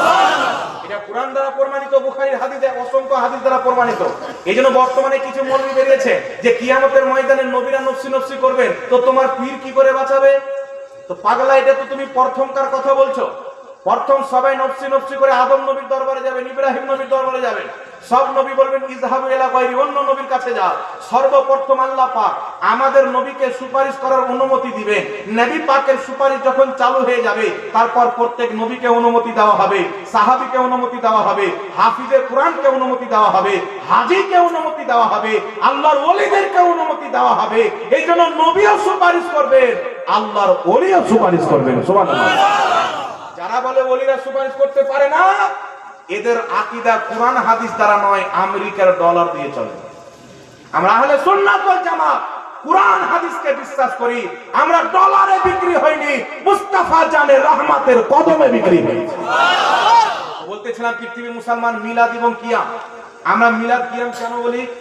আমি আপনাকে একটা চ্যালেঞ্জ দিয়ে বলছি, যারা মিলাদ কিয়াম করে, যারা মিলাদ কিয়াম করে, আমি আপনাকে চ্যালেঞ্জ দিয়ে বলতেছি, তাদের আলো আওলাদ তো দুনিয়াতে কোটি কোটি আছে, একটা তাদের মধ্যে কাউকে দেখাও যে নবী মুস্তাফার চুল পরিমাণে বেয়াদবি করে।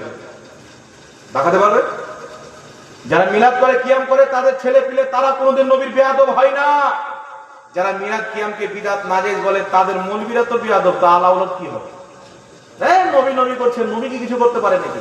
এক জায়গায় বক্তব্য দিতে এসেছিলাম বাবা, আপনাদের এই দিকে এসেছিলাম, জায়গাটার নাম আমি ভুলছি, উত্তর 24 পরগনা বারাসাত থানা সম্ভবত, ওখানে এসেছিলাম। তো ওখানে এসছি, তো একটা লোক বলেছে যে নবীর কোনো দরকার নাই, তুমি আমল করো, তোমার আমলই তুমি জান্নাতে চলে যাবে।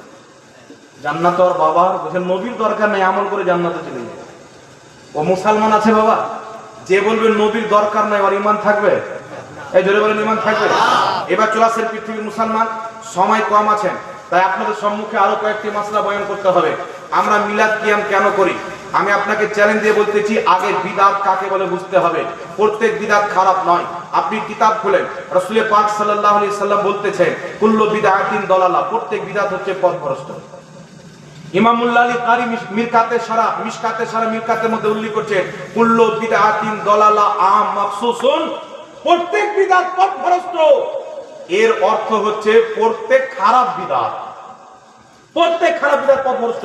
রাসূল পাক সাল্লাল্লাহু আলাইহি ওয়াসাল্লাম বলেন সহিহ মুসলিমের হাদিস, মান সান্না ফিল ইসলামে সুন্নাতান হাসানাতান ফালাহু আজরুহা, যদি কোনো ব্যক্তি আমার ইসলামে কোনো ভালো জিনিস আবিষ্কার করে তাহলে সেই ব্যক্তি নেকি পাবে, তার প্রতি যত লোক আমল করবে সবার নেকি তাকে দেওয়া হবে। রাসূল বলেন মান সান্না ফিল ইসলামে সুন্নাতান সাইয়্যাতান কানা আলাইহি বিজরুহা, কোনো ব্যক্তি যদি আমার ইসলামে কোনো খারাপ জিনিস আবিষ্কার করে তাহলে সে গুনাহ পাবে, যত লোক তার প্রতি আমল করে সবারই গুনাহ তাকে দেওয়া হবে। এখান থেকে নবী স্পষ্ট নতুন আবিষ্কারকে দুই ভাগে বিভক্ত করেছেন, একটা ভালো একটা খারাপ। ইমাম নববী এই হাদিসের ব্যাখ্যা করতে গিয়ে বলছেন, এই হাদিস থেকে বোঝা যায় ভালো জিনিস আবিষ্কার করা যায়, খারাপ জিনিস আবিষ্কার করা না যায়। ভালো জিনিস কি আবিষ্কার হলো? নবী পাকের পর্দা করার পর সাহাবায়ে কেরামের যুগে পবিত্র কোরআনকে একত্রিত করা হলো। সাহাবায়ে কেরামের পর কোরআন পাকে জের জাবার চাপানো হলো। তারপরে যুগ যুগ চলে যাওয়ার পর বুখারী লেখা হলো, মুসলিম লেখা হলো, মাদ্রাসা তৈরি করা হলো, মসজিদকে পাক্কি তৈরি করা হলো, মিনার তৈরি করা হলো। এই সমস্ত ভালো জিনিস নবীর যুগে ছিল না, পরবর্তীতে আবিষ্কার হলো। কিন্তু জিনিসগুলোই ভালো, তাই নেকির কাজ। আর খারাপ জিনিস কি তৈরি হলো?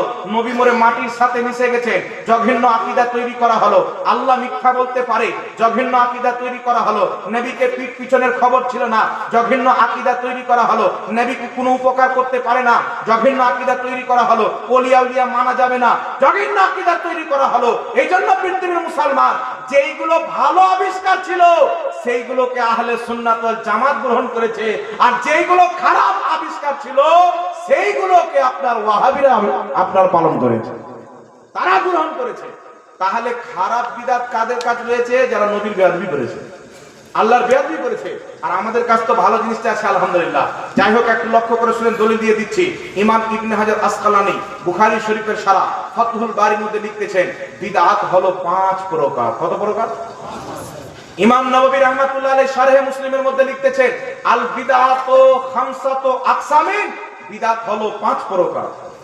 ইমাম ইবনে আবিদিন শামী রাহমাতুল্লাহ আলাইহি হানাফি মাযহাবের প্রসিদ্ধ কিতাব ফাতাওয়া শামী দারুল উলুম দেওবন্দের ছাপ, সেই কিতাবের মধ্যে বলতেছেন বিদআত হলো 5 প্রকার। ইমাম মুল্লা আলী কারি মিরকাতের মধ্যে লিখতেছেন বিদআত হলো 5 প্রকার। একটু জোরে বলেন না সুবহানাল্লাহ। কত প্রকার বিদআত? 5 প্রকার। কি কি? বিদআতে ওয়াজিবা, বিদআতে মুহাররামা, বিদআতে মুবাহ, বিদআতে মামদুহা, বিদআতে মাকরুহা। 5টা হলো কি হলো না? এখন একটা আপনাকে আমি বলে দিচ্ছি। যেমন একটা হচ্ছে বিদআতে ওয়াজিবা, যেই বিদআতটা করা মুসলমানদের প্রতি ওয়াজিব, করতে হবে, না করলে গুনাহগার হবে। ওটা কোন বিদআত? তো ইমাম ইবনে আবিদিন শামী ফাতাওয়া শামীর মধ্যে লিখতেছেন, কুরআন হাদিস বুঝার জন্য আরবি বিনা জের জাবারওয়ালা পড়ার জন্য গ্রামার, ইলমে নো, ইলমে সারফ পড়া হয়, এটা নবী সাহাবীর যুগে ছিল না, এটাও বিদআত। তবে এই বিদআতটা হলো বিদআতে ওয়াজিবা। কথা মনে হয় বুঝেন নি বাবা? এটা হলো বিদআতে ওয়াজিবা। এই বিদআতটা আপনাকে করতে হবে। এইবার বিদআতে মুহাররামা কোনটা? হলো হারাম বিদআত, যেই প্রত্যেকটা বিদআত জাহান্নামে নিয়ে যাবে। খারাপ বিদআত কোনটা? হলো আহলে সুন্নাত ওয়াল জামাতকে বাদ দিয়ে 72 দলের যত নতুন আকীদা আছে, এই সমস্ত আকীদা হলো বিদআতে মুহাররামা, জাহান্নামী আকীদা, হারাম আকীদা। যেমন নবী মরে মাটির সাথে মিশে গেছেন, নবী সুপারিশ করতে পারে না, নবীকে পিঠ পিছনে খবর ছিল, আল্লাহ মিথ্যা বলতে পারে, এই সমস্ত আকীদা হচ্ছে খারাপ আকীদা। এইগুলো হলো বিদআতে মুহাররামা। এই বিদআতের ব্যাপারে নবী বলেছেন, কুল্লু বিদআতিন দালালা, প্রত্যেক বিদআত হলো পথভ্রষ্ট, প্রত্যেক বিদআত যাবে জাহান্নামে। কথা আমার বুঝতে পারছেন বাবা? তারপরে চলে আসেন, একটি হচ্ছে বিদআতে মুবাহ, জায়েজ। প্লেনে চড়ে হজ করতে যাওয়া, প্লেনে চড়ে হজ করতে যাওয়া, এটাও বিদআত। নবী চড়ে, সাহাবী চড়েননি এগুলো গাড়িতে, কিন্তু এইগুলো হলো বিদআতে মুবাহ, বৈধ, জায়েজ, এতে কোনো সমস্যা নাই, এতে দিনের কোনো ক্ষতি নাই। কথা বুঝতে পারছেন? আরেকটা হচ্ছে বিদআতে মাকরুহা, খালি মাথায় নামাজ পড়া।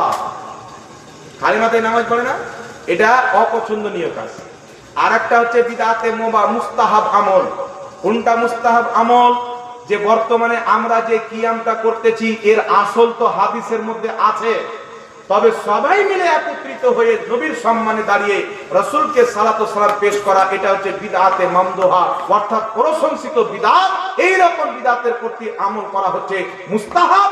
সিরাতে হালবিয়া প্রথম খণ্ড 123 পৃষ্ঠার মধ্যে ইমাম হালবি বলতেছে, সবাই মিলে দাঁড়িয়ে নবী পাককে যে সালাম দেয়, অর্থাৎ কিয়াম করা, এটা বিদআতে হাসানা। আর প্রত্যেক মুহাদ্দিসের এই বিষয়ে ঐক্যমত হয়েছে, বিদআতে হাসানার প্রতি আমল করা মুস্তাহাব, নেকির কাজ, সওয়াবের কাজ। বলেন সুবহানাল্লাহ। তো বিদআতে হাসানা যেটা হয়, এটা হচ্ছে পারিভাষিক অর্থে বিদআত, শরঈ অর্থে বিদআত না। এইজন্য একে বিদআতই বলতে হবে না, ডাইরেক্ট এটাকে জায়েজ বা মুস্তাহাব বলতে হবে। এবার আপনাদের সম্মুখে কয়েকটি দলিল দিচ্ছি বাবা। কিতাবটির নাম হচ্ছে সহিহ বুখারী, অধ্যায়ের নাম হচ্ছে বাবুল কিয়াম। এই কিয়ামের, বাবুল কিয়ামের মধ্যে হাদিস রয়েছেন সহিহ বুখারীতে। আল্লাহর নবী বসে আছেন, সাহাবায়ে কেরাম বসে আছেন। আল্লাহর হাবিব সাল্লাল্লাহু আলাইহি সাল্লাম সাহাবায়ে কেরামের একজনকে সরদার বানিয়েছেন। তিনি যখন আসলেন, নবী বসে আছেন, সাহাবা বসে আছেন, তিনি যখন আসলেন সাওয়ারি থেকে নামবেন, তো আল্লাহর নবী আলাইহিস সালাম বলছেন, কুমু ইলা সাইয়্যিদিকুম, তোমরা তোমাদের সরদারের জন্য দাঁড়িয়ে যাও। তোমরা তোমাদের সরদারের জন্য কি করে দাঁড়িয়ে যাও? বুখারীর হাদিস। ইমাম ইবনে হাজার আসকালানী বুখারী শরীফের শারা ফাতুল বারীর মধ্যে লিখতেছেন, নবী পাক যে প্রত্যেক সাহাবীকে তাদের সরদারের জন্য দাঁড়াতে বললেন, এই কিয়ামটা ছিল সম্মান অর্থে কিয়াম। সুবহানাল্লাহ বলেন, সম্মানে দাঁড়ানো। তারপর চলে আসেন পৃথিবীর মুসলমান। কিতাবটির নাম হলো আবু দাউদ শরীফ, অধ্যায়ের নাম হচ্ছে বাবু মা জাআ ফিল কিয়াম। এই চ্যাপ্টারের মধ্যে হাদিস রয়েছে, মিশকাতুল মাসাবির মধ্যে সহিহ সনদে হাদিস রয়েছে। সাহাবায়ে কেরাম বলছেন, আল্লাহর নবী মুস্তাফা সাল্লাল্লাহু আলাইহি সাল্লাম আমাদেরকে নিয়ে আলোচনা করতেন, মজলিস হতো। নবী পাক যখন মজলিস শেষ করে যেতে আরম্ভ করতেন, দাঁড়িয়ে যেতেন। সাহাবা বলছেন, কুমনা কিয়ামা, আমরা সবাই দাঁড়িয়ে যেতাম, অতক্ষণ পর্যন্ত দাঁড়িয়ে থাকতাম যতক্ষণ পর্যন্ত নবী মুস্তাফা নিজের স্ত্রীগণের মধ্যে কোনো একজনের হুজরাতে না প্রবেশ করতেন। আমরা নবীর সম্মানে দাঁড়িয়ে থাকতাম। ইমাম ইবনে হাজার আসকালানী, ইমাম নববী রাহমাতুল্লাহ আলাইহি আল কিয়ামু লি আহলিল ফজল, ইমাম নববীর লেখা কিতাব, সেই কিতাবে বলছে সাহাবায়ে কেরাম যে ওখানে দাঁড়িয়ে ছিলেন যতক্ষণ পর্যন্ত নবী নিজের স্ত্রীর হুজরাতে প্রবেশ করেননি। এই কিয়ামটা ছিল সাহাবা নবী মুস্তাফার সম্মানে কিয়াম করেছিলেন, নবীর সম্মানে দাঁড়িয়েছিলেন। আরেকটি হাদিস আবু দাউদের কিয়ামের চ্যাপ্টারে, রাসূল পাক যখন মা ফাতেমা রাদিয়াল্লাহু তাআলা আনহার নিকটে আসতেন, তো হযরতে ফাতেমা নবীকে দেখে দাঁড়িয়ে যেতেন, নবীর সাথে মুসাফা করতেন, নবীর হাতকে চুমুন দিতেন। আর হযরতে ফাতেমা যখন নবীর দরবারে যেতেন, তো ফাতেমাকে দেখে নবী দাঁড়িয়ে যেতেন। হযরতে ফাতেমা পেশানিকে আমার নবী মুস্তাফা চুমুন দিতেন। সুবহানাল্লাহ। এজন্য ইমাম ইবনে হাজার আসকালানী বুখারী শরীফের শারা ফাতুল বারীর মধ্যে লিখতেছেন, সম্মানিত ব্যক্তির সম্মানার্থে কিয়াম করা মুস্তাহাব, সওয়াবের কাজ। সুবহানাল্লাহ। ইমাম বাইহাকী রাহমাতুল্লাহ এর বক্তব্য ফাতুল বারীর মধ্যে ইমাম ইবনে হাজার আসকালানী উল্লেখ করেছেন, সম্মানিত ব্যক্তির সম্মানার্থে কিয়াম করা জায়েজ এবং সওয়াবের কাজ। ইমাম নববী রাহমাতুল্লাহ আলাইহি আল কিয়ামু লি আহলিল ফজল কিতাবে লিখেছেন, সম্মানিত ব্যক্তির সম্মানে দাঁড়িয়ে যাওয়া এটা হচ্ছে মুস্তাহাব, সওয়াবের কাজ। বিশ্ববিখ্যাত ইমামুল্লাহ আলী কারি মিরকাতের মধ্যে লিখতেছেন, আল কিয়ামু আলা ওয়াজহিল বিররি ওয়াল ইকরামে জায়েজুন, সম্মান অর্থে কিয়াম করা এটা শরীয়তে জায়েজ আছে। জোরে বল সুবহানাল্লাহ। এখানে একটা প্রশ্ন হলো, হুজুর সাহাবায়ে কেরাম তো নবীকে দেখে দাঁড়াতেন, আমরা তো দেখতে পাই না, নাকি বাবা? আমরা তো নবী পাককে দেখতে পাই না, সাহাবায়ে কেরাম তো নবীকে দেখে দাঁড়াতেন। তাহলে না দেখে দাঁড়ানো আর দেখে দাঁড়ানো দুটো কি এক?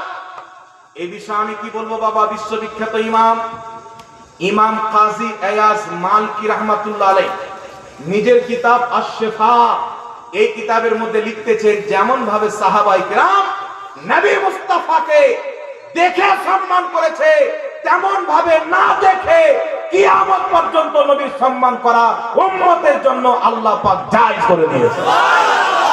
তাহলে কি প্রমাণিত হলো? যেমন ভাবে সাহাবা নবীকে দেখে সম্মান করেছে, না দেখো কেমন ভাবে নবীকে সম্মান করা জায়েজ আছে। মুসান্নাফে আব্দুর রাজ্জাকের মধ্যে ইমাম বুখারীর উস্তাদের উস্তাদ হযরতে আব্দুর রাজ্জাক সানআনী রাহমাতুল্লাহ আলাইহি আল মুসান্নাফ কিতাবে সহিহ সনদে হাদিস নিয়েছেন। হযরতে উমর রাদিয়াল্লাহু তাআলা আনহুর ছেলে হযরতে আব্দুল্লাহ রাদিয়াল্লাহু তাআলা আনহু যখনই বাড়ি থেকে বেরিয়ে কোথাও যেতেন, সর্বপ্রথম নবীর রওজাতে যেতেন, নবী মুস্তাফাকে দাঁড়িয়ে সালাম দিতেন, আসসালাতু ওয়াসসালাম আলাইকা ইয়া রাসূলুল্লাহ। তারপরে দুই হাত তুলে দোয়া করতেন, তারপর তিনি নিজের কাজে যেতেন। এখন কিছু মৌলবি বেরিয়েছে যে নবীর রওজার দিকে মুখ করে দোয়া করা যাবে না। রওজা তো দূরের কথা, বলছে রওজা বলা হারাম, কবর বলতে হবে। বলছে রওজা বলা হারাম, কবর বলতে হবে। আচ্ছা বলেন তো বাবা, আমাদের নবী জান্নাতি না জাহান্নামী? এই জোরে বলেন না, কোনো ডাউট আছে? আমরা তো উনাকে জান্নাতের মালিকানা আল্লাহ দিয়েছেন, এটা বিশ্বাস করি। তো নবী জান্নাতি হতে কোনো ডাউট আছে? কুরআন পাক বলছেন, ওয়াল্লাযিনা আমানু ওয়া আমিলুস সলিহাতি ফি রাওদাতিল জান্নাহ। আল্লাহ পাক বলছেন, যারা ঈমান এনে ভালো আমল করে যায়, আমি তাদের কবরটাকে রওজাতিল জান্নাহ, জান্নাতের বাগান, রওজা বানিয়ে দিই। সুবহানাল্লাহ। তো আমার নবী ঈমান নিয়ে গেছেন, ভালো আমল করে গেছেন, তাই নবীর কবরটাকে আল্লাহ জান্নাতের বাগান, রওজা বানিয়ে দিয়েছেন। তো নবীর কবরকে রওজা বলা মানে জান্নাতের বাগান বলা। তো আমাদের নবী জান্নাতি, তাই তার কবরকে আমাদের নিকটে রওজা বলা যায়। ওয়াহাবিরা কোন নবীকে মানে জান্নাতি না জাহান্নামী ওদের ডাউট আছে, তাই কবর বলবে, রওজা বলবে না। আমাদের কি ডাউট আছে বাবা? জোরে বলেন। নবীও জান্নাতি, ওলিরাও জান্নাতি, তাই নবীর কবরকেও রওজা বলা যায়, ওলিদের কবরকেও রওজা বলা যায়। জোরে বলেন সুবহানাল্লাহ। কথা বুঝতে পেরেছেন? তো হযরত আব্দুল্লাহ ইবনে ওমর কি করলেন? নবী পাককে সালাম দিতেন আর দোয়া করতেন, তারপর যেতেন।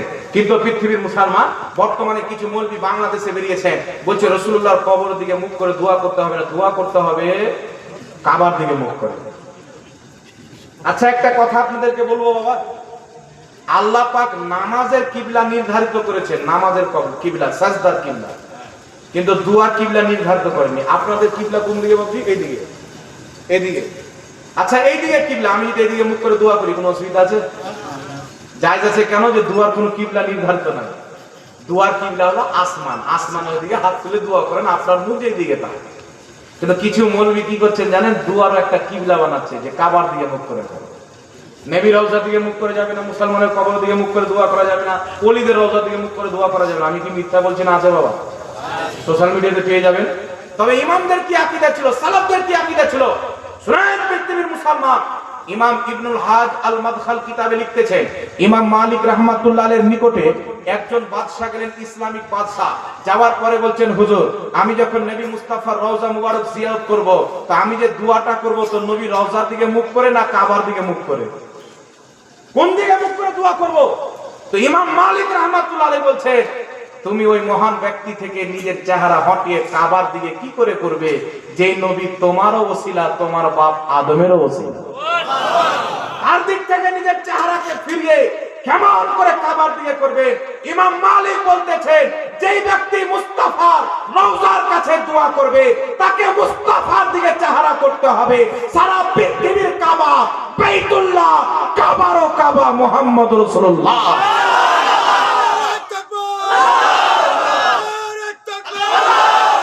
যারা বলবে যে রাসূলুল্লাহর রওজা দিকে মুখ করে দোয়া করা যাবে না, আল্লাহর ইজ্জতের কসম খেয়ে বলি, ও পড়ালেখা মূর্খ।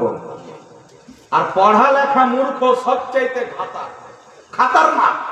এ নিজে জাহান্নামে যাবে, 2-4 লাখ লোককে সাথে করে জাহান্নামে যাবে। মানুষ তো মনে করবে লোকটা পড়ালেখা যে মশলা জিজ্ঞাসা করি আর ও জাহান্নামে চলে যাবে।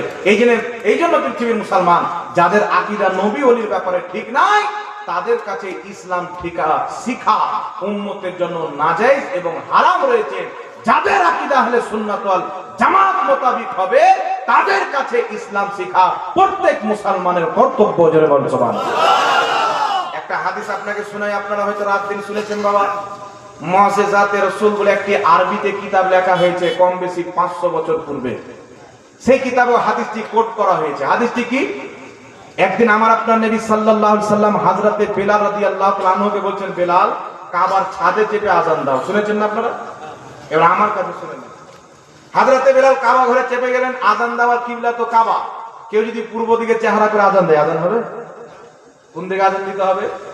কে ফিক্স করেছেন? আল্লাহ রাসূল ফিক্স করেছেন। তো উনি কাবায় চেপে টেনশনে পড়ে গেলেন, কোন দিকে মুখ করে আযান দেব। এখন তো কাবা কদমের তলায়, আমি কাবার উপরে, কোন দিকে মুখ করব? টেনশনে আছেন। আল্লাহর হাবিব বলছেন, বেলাল কি হলো? আযান দাও। হযরতে বেলাল বলছেন, ইয়া রাসূলুল্লাহ, কোন দিকে চেহারা করব? এখন তো সামনে কাবা নাই, কাবা তো কদম তলে। রাসূল পাক বলছেন, নিচে ছিলে তো কাবার দিকে চেহারা করে আযান দিতে, এখন কাবার উপরে এসেছো তো আমার দিকে মুখ করে আযান দাও। জি, যে আযানের কিবলা হচ্ছে কাবা, যে আযান দেওয়া ইবাদত, সেই আযান যদি মুস্তাফার দিকে চেহারা করে দিলে আযান হয়ে যায়, তাহলে নবী পাকের দিকে মুখ করে দোয়া করলে নাজায়েজ হবে, শিরক হবে। এটা নবী পাকের দুশমন ছাড়া কোনো ঈমানদার কোনোদিন বলতে পারে না। আর সাহাবায়ে কেরাম কি করতেন? মুসান্নাফে ইবনে আবি শাইবা, ইমাম বুখারীর ওস্তাদ, ইমাম মুসলিমের ওস্তাদ, ইমাম ইবনে মাজার ওস্তাদ, এগুলো সমস্ত ব্যক্তির ওস্তাদ। আর ইমাম তিরমিজির ওস্তাদের ওস্তাদ ইমাম ইবনে আবি শাইবা, তিনি একটি হাদিসের কিতাব লিখেছেন আল মুসান্নাফ। সেই কিতাবের মধ্যে সহিহ সনদে হাদিস নিয়েছেন। হাদিসটি কি নিয়েছেন? সাহাবায়ে কেরাম কি করতেন? যেই মেম্বারে চেপে নবী মুস্তাফা খুতবা দিতেন, সেই মেম্বারের সামনে দাঁড়িয়ে তিনারা দোয়া করতেন। মেম্বারকে ছুঁয়ে দোয়া করতেন, মেম্বারের সামনে দাঁড়িয়ে দোয়া করতেন। আর ইমাম যাহাবী রাহমাতুল্লাহ আলাইহি সিয়ার ও আলামিন নুবালার মধ্যে লিখতেছেন, ইমাম বুখারীর ওস্তাদ বিশ্ববিখ্যাত তাবি বলতেছেন, আমি যখনই কোনো পেরেশানি মুসিবতে পড়তাম, আল্লাহর নবী রওজা মুবারকে গিয়ে নিজের চেহারাকে নবীর কবরের উপরে রেখে দিতাম আর কান্নাকাটি করতাম, ইয়া রাসূলুল্লাহ আমার এই মুসিবত এসেছে, আপনি একটু ব্যবস্থা করে দেন। তো সঙ্গে সঙ্গে আমার মুসিবত দূর হয়ে যেত। এগুলো সালাফদের আকীদা ছিল। আজকাল মানুষকে গুস্তাখে রাসূল বানানো হচ্ছে। এই জন্য পৃথিবীর মুসলমান হানাফি মাযহাবের কিতাব ফাতাওয়া আলমগীরি দারুল উলুম দেওবন্দ থেকে ছাপ আমার কাছে আছে, ফাতাওয়া শামী দারুল উলুম দেওবন্দ থেকে ছাপ আমার কাছে আছে। এই দুই কিতাবের মধ্যে লেখা আছে, যদি কোনো মুসলমান কবর জিয়ারত করতে যায় তো কোন দিকে মুখ করে দোয়া করবে, কিভাবে কবর জিয়ারত করবে। তো সব মুহাদ্দিস একমত হয়েছেন যে যেমন ভাবে জীবিত ব্যক্তির জিয়ারত করতে যায় যেগুলো আদব কায়দা রক্ষা রাখতে হয়, তেমনি ভাবে মৃত্যু ব্যক্তির কবর জিয়ারত করতে গেলেও আদব কায়দা রক্ষা করতে হবে।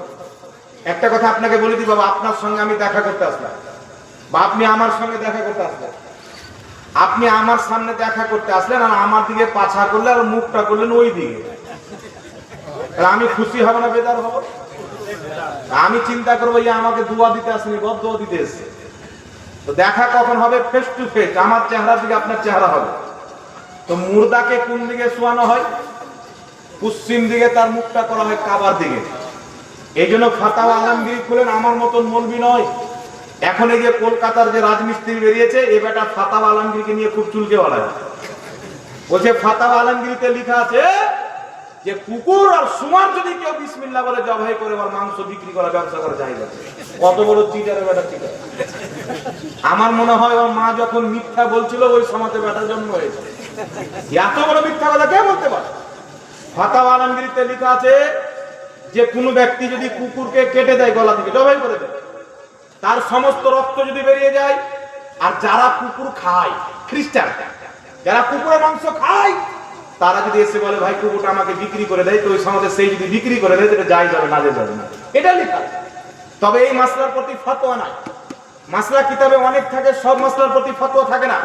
যেমন আল আদাবুল মুফরাদের মধ্যে ইমাম বুখারী হাদিস নিয়ে এসেছেন, নবী মুস্তাফার যুগে মহিলাদেরও খাতনা হতো, মহিলাদেরও খাতনা হতো। তাহলে আপনাদের পড়োশির যে বেটা আছে ওর বউটার খাতনা হয়েছে, কথা বলেন? ওরা তো বলে আমরা সহিহ হাদিস মাননে ওরা, ওকে জিজ্ঞাসা করবেন যে ভাই তোর বউটার কি খাতনা হয়েছে, হাদিসে তো আছে, বলবে এই মাসলার প্রতি ভারতবর্ষে ফতোয়া নাই। কথা বুঝতে পারছেন কি পারেন না বাবা? এবার আপনাকে আমি রেফারেন্স দিয়ে দিচ্ছি, শুনেন। আহলে হাদিসের কিতাব পড়েন, বুদুরুল আহিল্লা কিতাবের মধ্যে আহলে হাদিসের ইমাম সিদ্দিক হাসান ভোপালী লিখতেছেন যে কুকুর এবং শুঁয়ার এইগুলো সব পাক, এর মাংস পাক, এর হাড্ডি পাক, এর রক্ত পাক। নাউজুবিল্লাহ বলবেন। এরা কে লিখছে? আহলে হাদিসের ইমাম। তো বেটা তোমাদের নিকটে তো কুকুর পাক, তো আমাদের কিতাবে আছে বিক্রি করলে জায়েজ হয়ে যাবে, তাতে সমস্যা কি? পাক জিনিস তো বিক্রি করবে না, কি বলেন? শুধু তাই নয়, পৃথিবীর মুসলমান এই আহলে হাদিসের কিতাবের মধ্যে কি লেখা আছে? কুকুর এবং শুঁয়ার যদি কোনো পানিতে বা কোনো খাবারে মুখ দিয়ে দেয় তো খাবারটা না পাক হবে না, ওটা পাক। কুকুর মুখ দিলেও পাক, শুঁয়ার মুখ দিলেও পাক। আর শুধু তাই নয়, এদের কিতাবের মধ্যে লেখা আছে কুকুর হোক আর শুঁয়ার হোক, এদের পেশাব পাখানাতে মানুষ মতভেদ করেছেন। কেউ বলেছেন কুকুরের শুঁয়ারের পেশাব পাক, কেউ বলেছেন না পাক। তবে প্রসিদ্ধ মত হলো আহলে হাদিসের নিকটে যে কুকুর আর শুঁয়ারের পেশাব হলো পাক। নিজের ঘরে গোবর ভরা আছে আর আমাদের হানাফিদের ঘর চেক করতে আসছে, জানেন না কোন কোম্পানির হাতুড় পড়বে বেটা, যেই দিন সামনে চলে আসবে সেই দিন তাকিয়ে দেবো যে তোমাদের আকীদার মধ্যে কি ভরা আছে আর আমাদের আকীদার মধ্যে কি ভরা আছে। শুধু তাই নয়, পৃথিবীর মুসলমান এদের কিতাবের মধ্যে লেখা আছে যদি কোনো ব্যক্তি কোনো মহিলার সঙ্গে অবৈধ কুকর্মে লিপ্ত হয় আর সেই লোকটার জিনাতে যদি তার মেয়ে জন্ম নেয় তো ওই লোকটা ওই আপন মেয়েকে বিয়ে করতে পারবে, জায়েজ আছে। আস্তাগফিরুল্লাহ বল।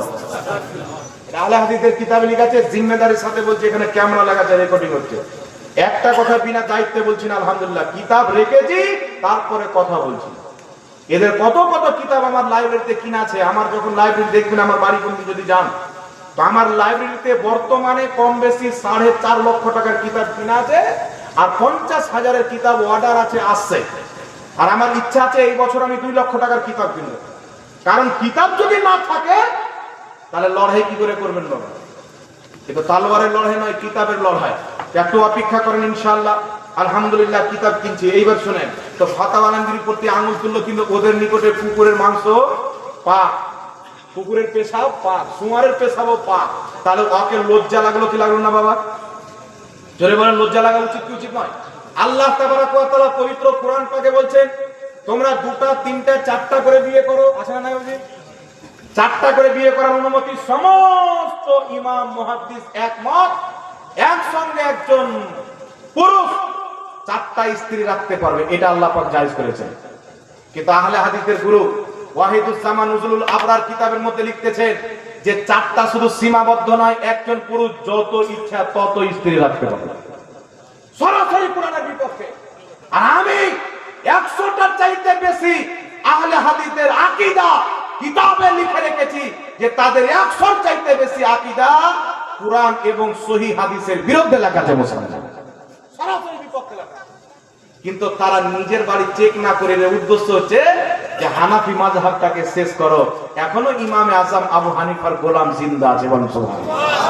যে অস্ত্র নিয়ে আসবে ওই অস্ত্র দিয়েই জবাব দেওয়া হবে ইনশাআল্লাহ। এবার শুনেন, আমরা কিয়াম করি, সাহাবায়ে কেরাম দাঁড়িয়েছেন নবী মুস্তাফার সম্মানে। ইমাম কাজী আয়াজ বলছে সাহাবায়ে কেরাম নবীকে যেইভাবে না দেখে সম্মান করছেন সেইভাবে দেখে সম্মান করা যায়। আরেকটি কথা মনে রাখবেন, ফাতাওয়া আলমগীর মধ্যে লেখা আছে, ফাতাওয়া শামী সহ হানাফি মাযহাবের একাধিক কিতাবের মধ্যে লেখা আছে, তুমি যখন কবর জিয়ারত করতে যাবে তো পশ্চিম দিকে পিঠ করবে আর মুর্দার চেহারার দিকে নিজের চেহারা করবে। মুর্দার চেহারার দিকে চেহারা হবে, পিঠ হবে পশ্চিম দিকে। আর তুমি যদি দোয়া করো তো পশ্চিম দিকে পিঠ করে মুর্দার চেহারার দিকে, তারপরে হাত তুলে তুমি দোয়া করো।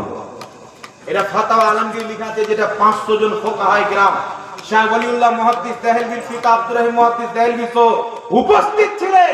ওই ফাতোয়া হানাফি মাযহাবের কিতাবে আছে যে জিয়ারত করার পদ্ধতি হচ্ছে মৃত্যু ব্যক্তির চেহারার দিকে চেহারা করা আর পশ্চিম দিকে নিজের পিঠ করা। জোরে বলেন সুবহানাল্লাহ। কথা আপনারা বুঝতে পেরেছেন কি পারেননি বাবা? তো যেটা ফুকাহায়ে কেরাম মাসলা ক্লিয়ার করে দিয়েছে, আমরা তো সেটা মানি। কোন মৌলবি যদি নতুন দিন চালু করতে চায় সেটা তার ব্যাপার। আর কিয়াম করা বললাম, আমরা একসঙ্গে কিয়াম করি, দাঁড়িয়ে ইয়া নবী সালামুন আলাইকা পাঠ করি। অনেক লোক বলতে চাই ইয়া নবী সালামুন আলাইকা কোন কিতাবে আছে?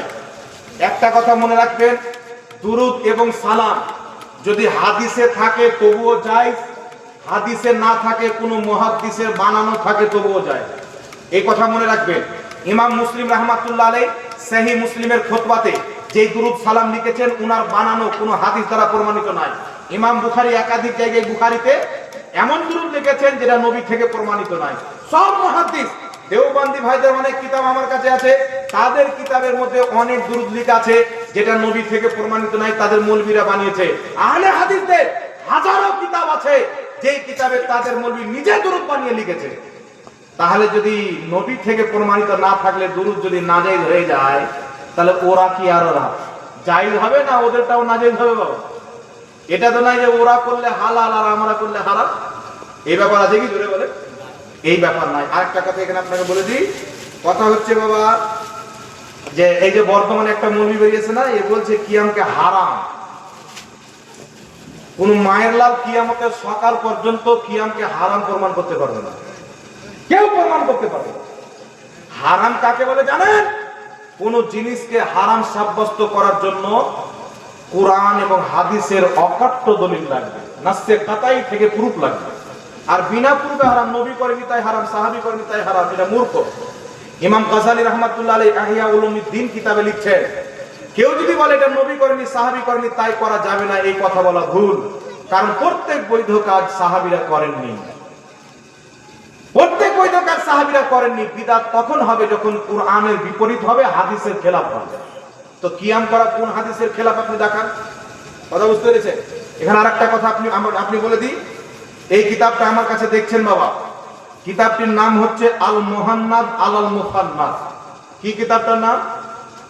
কিতাবটির নাম হচ্ছে আল মুহান্নাদ আলাল মুফান্নাদ। এই কিতাবের মধ্যে উলামায়ে দেওবন্দের 33 জন আলিমদের সিগনেচার আছে। কতজন? কতজন আলিম জোরে বলেন? দেওবন্দি ভাইদের আকীদার কিতাব 33 জন আলিমদের সিগনেচার রয়েছে। এই কিতাবটি ছাপা হয়েছে কোথায় থেকে? কুতুবখানা রাহিমিয়া দেওবন্দ ইউপি, উনাদের কুতুবখানাতে ছাপা হয়েছে। এই কিতাবের 71 পৃষ্ঠার মধ্যে লিখতেছেন, এই কিতাবের 71 পৃষ্ঠার মধ্যে কি লিখতেছেন যে दुरूद और सलाम अगर नबी से साबित हो फिर भी फजीलत है, अगर साबित ना हो फिर भी फजीलत से खाली नहीं। নবী থেকে যদি প্রমাণিত হয় তবুও ফজিলতপূর্ণ, আর যদি নবী থেকে প্রমাণিত না থাকে, মুহাদ্দিসদের বানানো থাকে, ইমামদের বানানো থাকে, তবুও ফজিলত থেকে খালি নয়, তবুও ফজিলত আছে। জোরে বল সুবহানাল্লাহ। কথা বুঝতে পারছেন? এই কিতাবের 71 পৃষ্ঠায়, এই কিতাবের 13 পৃষ্ঠার মধ্যে লিখতেছেন अंबिया सुलहा औलिया शोहदा सिद्दीकीन का तवस्सुल जायज है। नबी वली शहीद सिद्दीकीन এদের ওসিলা জায়েজ আছে। আমরা নামাজের মধ্যে পড়ি না, লাস্টে কি বলি? বিহাক্কে লা ইলাহা ইল্লাল্লাহ মুহাম্মাদুর রাসূলুল্লাহ, মানে এই কালেমার ওসিলা দিয়ে লাস্টে, এই কালেমার ওসিলাতে আল্লাহ তুমি আমাদের দোয়া কবুল করে নাও। সুবহানাল্লাহ। তো কালেমাতে আল্লাহর নাম আছে, রাসূলুল্লাহর নাম আছে, আর নবী ওলি শহীদ আল্লাহর প্রত্যেক নেক বান্দার ওসিলা দুআর মাধ্যমে এটা জায়েজ আছে। আমার নবী নিজেই জায়েজ করেছেন। সুবহানাল্লাহ। কিতাবটির নাম হলো মাজমাউজ যাওয়াইদ। এই কিতাবের মধ্যে হাদিসটি উল্লেখ ইমাম সামউদি রাহমাতুল্লাহ আলাইহি আল ওয়াফা বি আখবারি দালে মুস্তাফার প্রথম খণ্ডের মধ্যে হাদিসটি উল্লেখ করে বলছেন সানদহু জাইয়িদুন। এই হাদিসের সনদ হচ্ছে জাইয়িদ অর্থাৎ সহিহ। হাদিস কি? আমার আপনার নবী মুস্তাফা হযরতে আলীর মা নিজের চাচীকে দাফন করার পর আল্লাহর নবী দোয়া করতেছেন, আল্লাহ তুমি আমার মায়ের কবরকে প্রশস্ত করো, তার মাগফিরাত করো, বিহাক্কে নবিয়িকা ওয়াল আম্বিয়া আল্লাযীনা মিন ক্বাবলিক। আল্লাহ তোমার নবী আমি মুস্তাফার ওসিলায় এবং পূর্বের সমস্ত নবীর ওসিলায় জোরে বল সুবহানাল্লাহ। আমার নবী নিজেই হযরতে আলীর মা ওনার চাচী আবু তালিবের স্ত্রী, যার কাছ তিনি লালন পালন হয়েছেন, উনি ডাইরেক্ট মা বলতেন। উনাকে দাফন করার পর দুআর মধ্যে প্রত্যেক নবীর ওসিলা দিয়ে, নিজের ওসিলা এবং প্রত্যেক নবীর ওসিলা দিয়ে আমার নবী মুস্তাফা দোয়া করেছেন। সুতরাং প্রত্যেক ভালো কাজ, নামাজের ওসিলা, রোজার ওসিলা, নবীর ওসিলা, ওলির ওসিলা, কালেমার ওসিলা, হজের ওসিলা, যাকাতের ওসিলা, এটা ইসলামে জায়েজ আছে। তো দুয়ার মধ্যে বিহাক্কে লা ইলাহা ইল্লাল্লাহ মুহাম্মাদুর রাসূলুল্লাহ পাঠ করা অর্থাৎ কালেমার ওসিলা নেওয়া এটাও জায়েজ আছে। জোরে বল সুবহানাল্লাহ। কারণ ভালো দোয়া কবুল করার চান্সেস রয়েছে। যাই হোক ব্রাদার ইসলাম, এবার কিয়াম করা যাবে কি যাবে না? এই কিতাবের 71 পৃষ্ঠার কথা বললাম, 71 পৃষ্ঠায় সেটা উল্লেখ আছে। 33 জন উলামায়ে দেওবান্দ কি ফতোয়া দিয়েছে একটু আপনারা লক্ষ্য করে শুনেন। 71 পৃষ্ঠা, এই দেখেন 71 পৃষ্ঠা আপনাদের সম্মুখে আমি খুলে দিয়েছি। এই দেখেন লেখা আছে উর্দু ভাষাতে 71। এই 71 পৃষ্ঠার মধ্যে তারপর তিনারা কি লিখতেছেন?